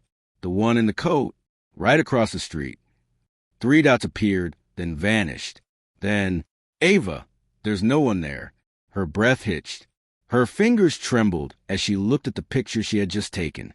The sidewalk, the street lamp, the passing cars. No man. Heart pounding. She snapped her gaze up to the window again. The man was gone. Ava's stomach twisted into knots. She glanced around the cafe, searching for someone who might have noticed him, someone who could confirm that she hadn't imagined it. But everyone was just carrying on as normal, oblivious. Her pulse pounded in her ears. She took a deep breath, forcing herself to calm down. Maybe Emma had just looked too quickly. Maybe the man had walked away right before she checked. Or maybe she was seeing something that wasn't there. The rest of the day felt like a blur. Ava tried to push the whole thing out of her mind, convincing herself that it was just her imagination playing tricks on her. But deep down, a sick feeling lingered. At lunchtime, she met Emma at their usual cafe, a cozy little place with wooden tables and mismatched chairs filled with a warm scent of vanilla and cinnamon. They grabbed a spot by the window, sunlight casting long shadows across the sidewalk outside. Emma was already sipping on an iced latte, stirring the straw absent-mindedly. She looked up as Ava sat down. Okay, tell me what's going on. You've been weird all morning. Ava hesitated, drumming her fingers against the table. I swear I saw someone outside the coffee shop earlier. He was just standing there, staring. I took a picture and sent it to you, but you said there was no one there. Emma tilted her head, eyebrows knitting together.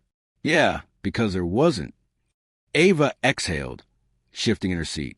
But I saw him, Emma. I know I did. And then when I checked, again he was gone. Emma took another sip of her drink, considering. Could have just been a random guy, and you caught him right as he left. Ava shook her head.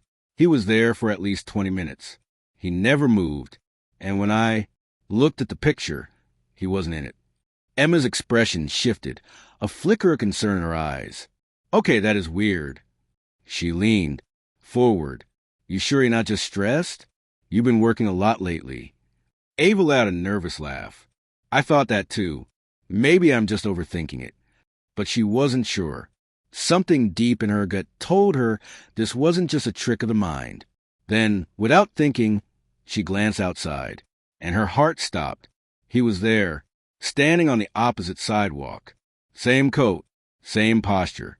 Still, watching. Ava's breath came short and fast. She reached across the table, gripping Emma's wrist. Look, do you see him now? Emma followed her gaze, her brow furrowing. See who? Ava's stomach dropped. She turned back to the window. The man was right there. How could Emma not see him? Her throat went dry. You seriously don't see anyone standing by that street light? Emma's face twisted in confusion. She looked again, even leaned forward slightly. Then she shook her head. Ava, there's no one there. Ava's hands felt cold, her fingers numb. This was wrong. This was so wrong. She turned back to Emma, then slowly back to the window. The man was gone. A wave of dizziness washed over her. She pressed a hand to her forehead. Maybe I really am just tired. Emma smiled gently, though the concern hadn't left her eyes. See? Nothing to worry about. Ava forced a nod, even as every nerve in her body screamed that something was very, very wrong. By the time the sun began to set, the fear had only gotten worse. And somewhere deep inside her, she knew this wasn't over. Ava walked home with quick, deliberate steps, her pulse hammering in her ears. The city around her was slowing down for night, cars passing lazily, their headlights washing over, empty sidewalks. A few distant voices drifted from a bar nearby, laughter cutting through the cold evening air. But for Ava, everything felt muted, distant, as if she were moving through water. She told herself, again, that she was being ridiculous, that she had imagined the whole thing, that exhaustion was playing tricks on her mind. But deep down, she didn't believe it. Her apartment building came into view, a familiar structure of brick and glass. Normally, seeing it brought relief, safety. Tonight, it only made the tightness in her chest worse. She hurried inside, the glass doors sliding shut behind her. The lobby was mostly empty, except for the night guard, a burly man named Tom, who always greeted her with a nod. Tonight was no different. "Evening, Miss Ava," he said, eyes barely lifting from his crossword puzzle. She forced a smile. "Evening." Ava walked toward the elevator, pressing the button with a shaky finger. The soft ding of arrival made her exhale in relief. She stepped inside, the warm glow of the overhead lights comforting in its familiarity. The door slid shut. She let out a breath, closed her eyes for a moment, trying to shake the unease from her body. Then a hand caught the door just before it shut. Ava's heart stopped. The metal door slid open again, and before she could react, before she could even move, he stepped in, the man in the dark coat. Ava's breath caught in her throat. Every hair on her body stood on end. He didn't say a word. He didn't even look at her. He stood at the far end of the elevator, near the corner, his posture unnaturally stiff. The dim lighting barely touched his face, keeping his features hidden in shadow. Ava's entire body screamed at her to run, to do something, but she couldn't move. Her hands clenched into fists at her sides, nails digging into her palms. She wanted to reach out, to press the emergency button, but her arms felt like they were made of lead. The elevator doors slid shut. The small space suddenly felt suffocating. The only sound was the soft hum of the elevator as it ascended. Ava swallowed hard. Her throat felt dry. Then the man turned his head slightly, not fully, not enough for her to see his whole face, just enough to let her know that he was aware of her, that he knew she was there. The air thickened, pressing down on her like an unseen weight. The elevator dinged. The door slid open. He stepped out. Ava let out a shaky breath, relief flooding her chest. Then he did something that made her stomach drop. He smiled. The sight of it sent an icy wave through her body. His mouth stretched too wide, the corners pulling unnaturally far. His teeth, too many too, sharp, gleamed under the dim hallway lights. Ava felt like the floor had vanished beneath her. She was frozen, unable to move, unable to breathe, as he disappeared down the hallway. The door shut again, sealing her inside the metal box. Ava slammed the button for her floor, heart hammering against her ribs. Her hands trembled violently as she squeezed her eyes shut. This isn't real. This isn't real. The elevator dinged again. Her floor. She stumbled out, fumbling for her keys with shaking fingers. The hallway stretched in front of her, long and empty. Every step felt too loud, echoing in the silence. Finally, she reached her apartment. She shoved the key into the lock, twisting it with more force than necessary. The door swung open, and she practically threw herself inside, slamming it shut behind her. She locked the deadbolt, then the chain. Then she pressed her back against the wood, her chest rising and falling in quick, uneven breaths. Silence. She was alone, but she couldn't shake the feeling. He wasn't gone. Somewhere he was waiting, watching. And the next time she saw him, she might not be able to look away. Ava barely slept. Every time she closed her eyes, she saw him, standing there, staring, his face just out of reach. That awful, too wide smile burned into her mind. At some point, exhaustion overtook her, but it was a restless, dream-ridden sleep. She woke up to the sound of her phone buzzing on the nightstand. A message from Emma. "Hey, you okay? You were acting weird yesterday." Ava hesitated before typing back. "Yeah, just tired. Let's meet for coffee later." She needed to tell someone. She couldn't keep this to herself. By the time she arrived at the cafe, the sun was high in the sky, casting sharp shadows along the sidewalk. The sight of normal people, walking their dogs, chatting on their phones, sipping lattes, almost made her feel ridiculous for how terrified she'd been. Almost. Emma was already at a table, sipping her drink. She looked up and frowned. "Wow, you look like you've seen a ghost." Ava forced a laugh.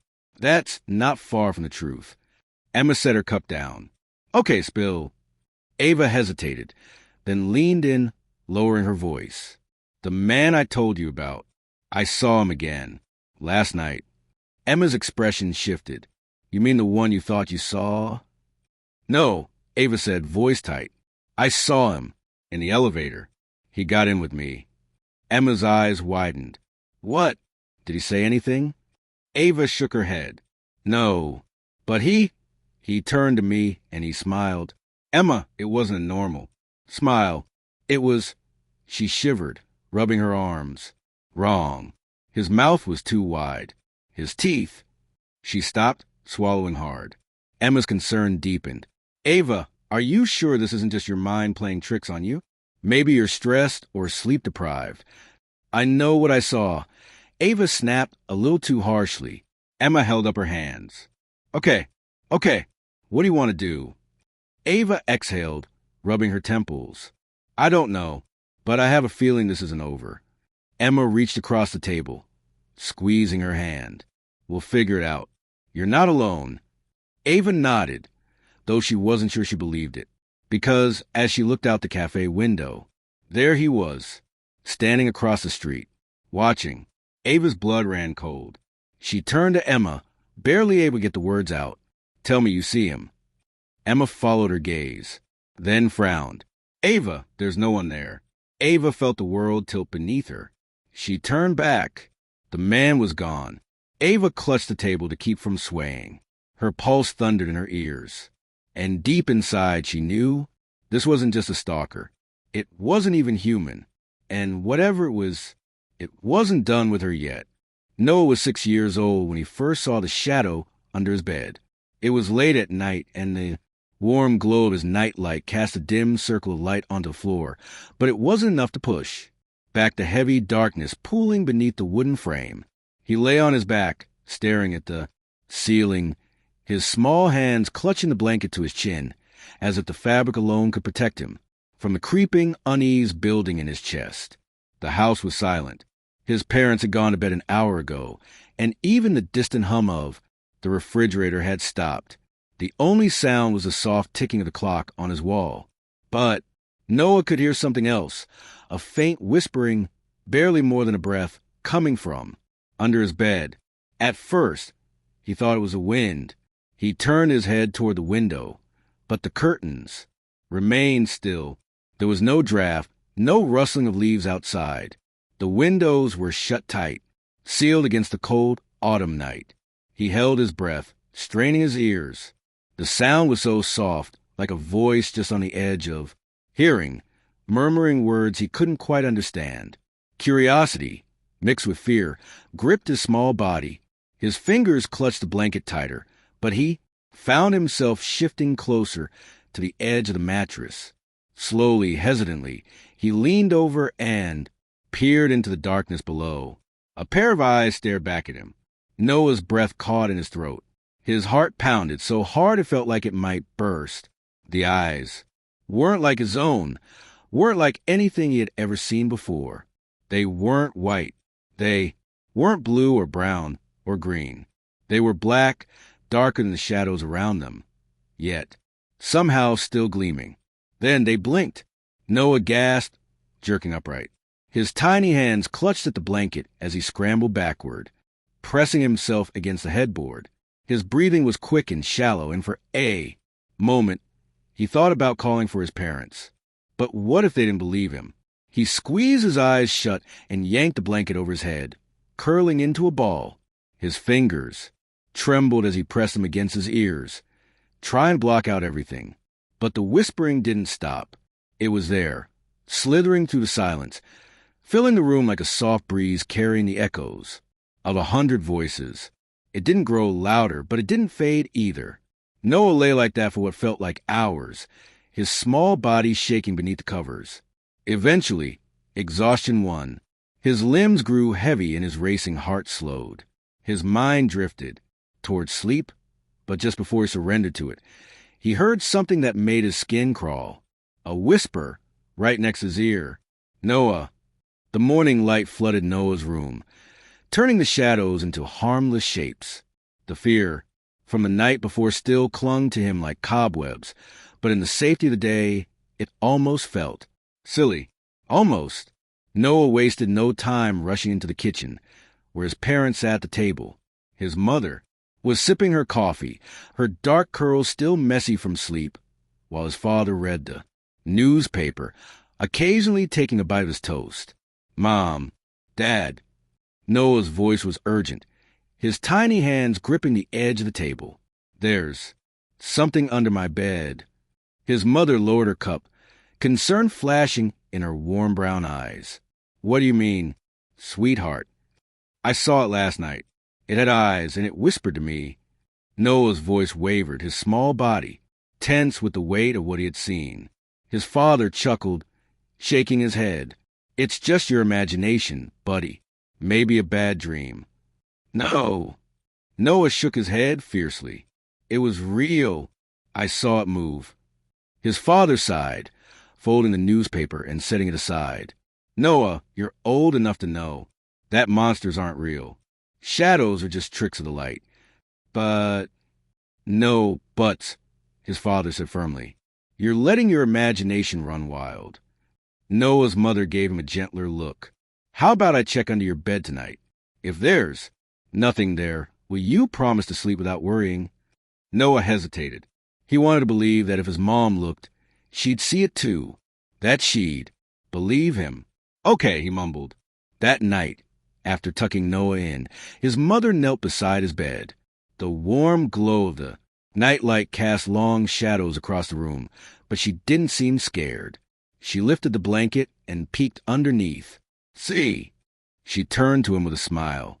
Nothing but dust bunnies. She ruffled his hair, pressing. A kiss to his forehead. Now get some sleep, love. Noah wanted to believe her. He really did. But as soon as she left the room and closed the door, the whispering started again. And this time it called his name. Over the next few nights, things got worse. The whispering never stopped. It was there every night, just beyond his understanding, soft, raspy, filled with something wrong. Noah tried to ignore it. He buried his face in his pillow, squeezed his eyes shut, and counted sheep. But ignoring it didn't make it go away. The shadow didn't just whisper anymore. It moved. Noah would see it shifting in the darkness, growing longer, stretching toward him in slow, deliberate motions. The eyes would flicker open and shut, blinking at him like something alive. One night, he tried to be brave. He sat up in bed, gripping his blanket like a shield, and whispered, "Who are you?" The whispering stopped. The silence stretched. And then it laughed, a dry, crackling sound, like dead leaves rustling in the wind, like something ancient, something that had been waiting a very, very long time. Noah screamed. His father burst into the room, flipping on the light. The brightness chased away the shadows, leaving nothing but the normal shapes of his toys and furniture. Noah, what is it? His father's face was a mixture of exhaustion and irritation. The shadow, Noah cried. It laughed at me. His father groaned, rubbing his temples. Noah, enough. There's no such thing as a shadow. That talks. You're letting your imagination get the best of you. But... No buts. His father's voice was firm. If you keep this up, we'll have to take away your nightlight. You're too old for this nonsense. Tears burned in Noah's eyes. He wanted to stop being scared. He wanted to believe his dad. But the shadow wouldn't leave him alone. And worse, it was getting closer. By the end of the week, Noah stopped sleeping. His face grew pale and dark circles bloomed under his eyes. He refused to play with his toys and refused to eat much at dinner. His mother started to worry. I think something is really bothering him, she whispered to her husband one evening. Maybe he's getting sick. His father sighed. Or maybe he's just looking for attention. You baby him too much. I don't know. This is different. He looks scared all the time. That night, his mother stayed up later than usual. Just as she was about to go to bed, she heard something faint, almost like wind whistling through a crack in the window, except the windows were shut. Frowning, she walked down the hall and stopped outside Noah's door. She pressed her ear against it. Whispers, low, raspy voices, more than one. Chills ran down her spine. She swung the door open. Noah was sitting up in bed, trembling, his wide eyes locked on the darkness under his bed. His lips were moving, but no sound came out. Noah, she called. He flinched and turned to her, his face pale as a ghost. It's trying to come out, he whispered. Her stomach dropped. That night, Noah's mother refused to leave his room. She brought in a chair and sat beside his bed, determined to prove to him and to herself that there was nothing to be afraid of. Hours passed. The house was silent. Then a slow, scraping sound came from under the bed. Noah's mother froze. Her breath hitched. Had she imagined it? She leaned forward, gripping the edge of Noah's blanket. The sound came again. A dragging, scratching noise, like nails running along wood. She swallowed hard. Noah? Tears welled up in his eyes. He shook his head violently. Don't look, he whispered. It doesn't like being seen. A chill ran down her spine. But she had to know. Slowly, her trembling hand reached for the blanket and lifted it. Her scream never left her throat. Two glowing eyes, set deep in a gaping, toothless mouth, stared back at her from the darkness. The shadow under the bed shifted, stretching toward her, reaching with long, claw-like fingers. She yanked the blanket back down, grabbing Noah and pulling him against her chest. The room went deathly silent. Then a whisper slithered through the air. You shouldn't have looked. The next morning, Noah's mother packed their bags. We're leaving, she told her husband, her hand shaking as she shoved clothes into a suitcase. What? You're being ridiculous, he scoffed. No, I'm not, she snapped, spinning to face him. I saw it, under his bed. It's real. The blood drained from his face. You what? I saw it, she repeated, her voice breaking. I don't care what you think. We are not staying. Here. But before they could leave, Noah screamed. They ran into his room. The bed was empty. The blankets were on the floor. The room was ice cold. And under the bed, a shadow writhed, stretching up the walls. Whispers filled the room. He belongs to us now. Noah's mother dropped to her knees, reaching under the bed, grabbing for him, but her hands met nothing but cold air. Noah was gone. The police never found him. His parents moved away, unable to bear the silence of an empty house. But his room remained untouched. And at night, when the house was dark and quiet, the whispering started again, waiting for someone new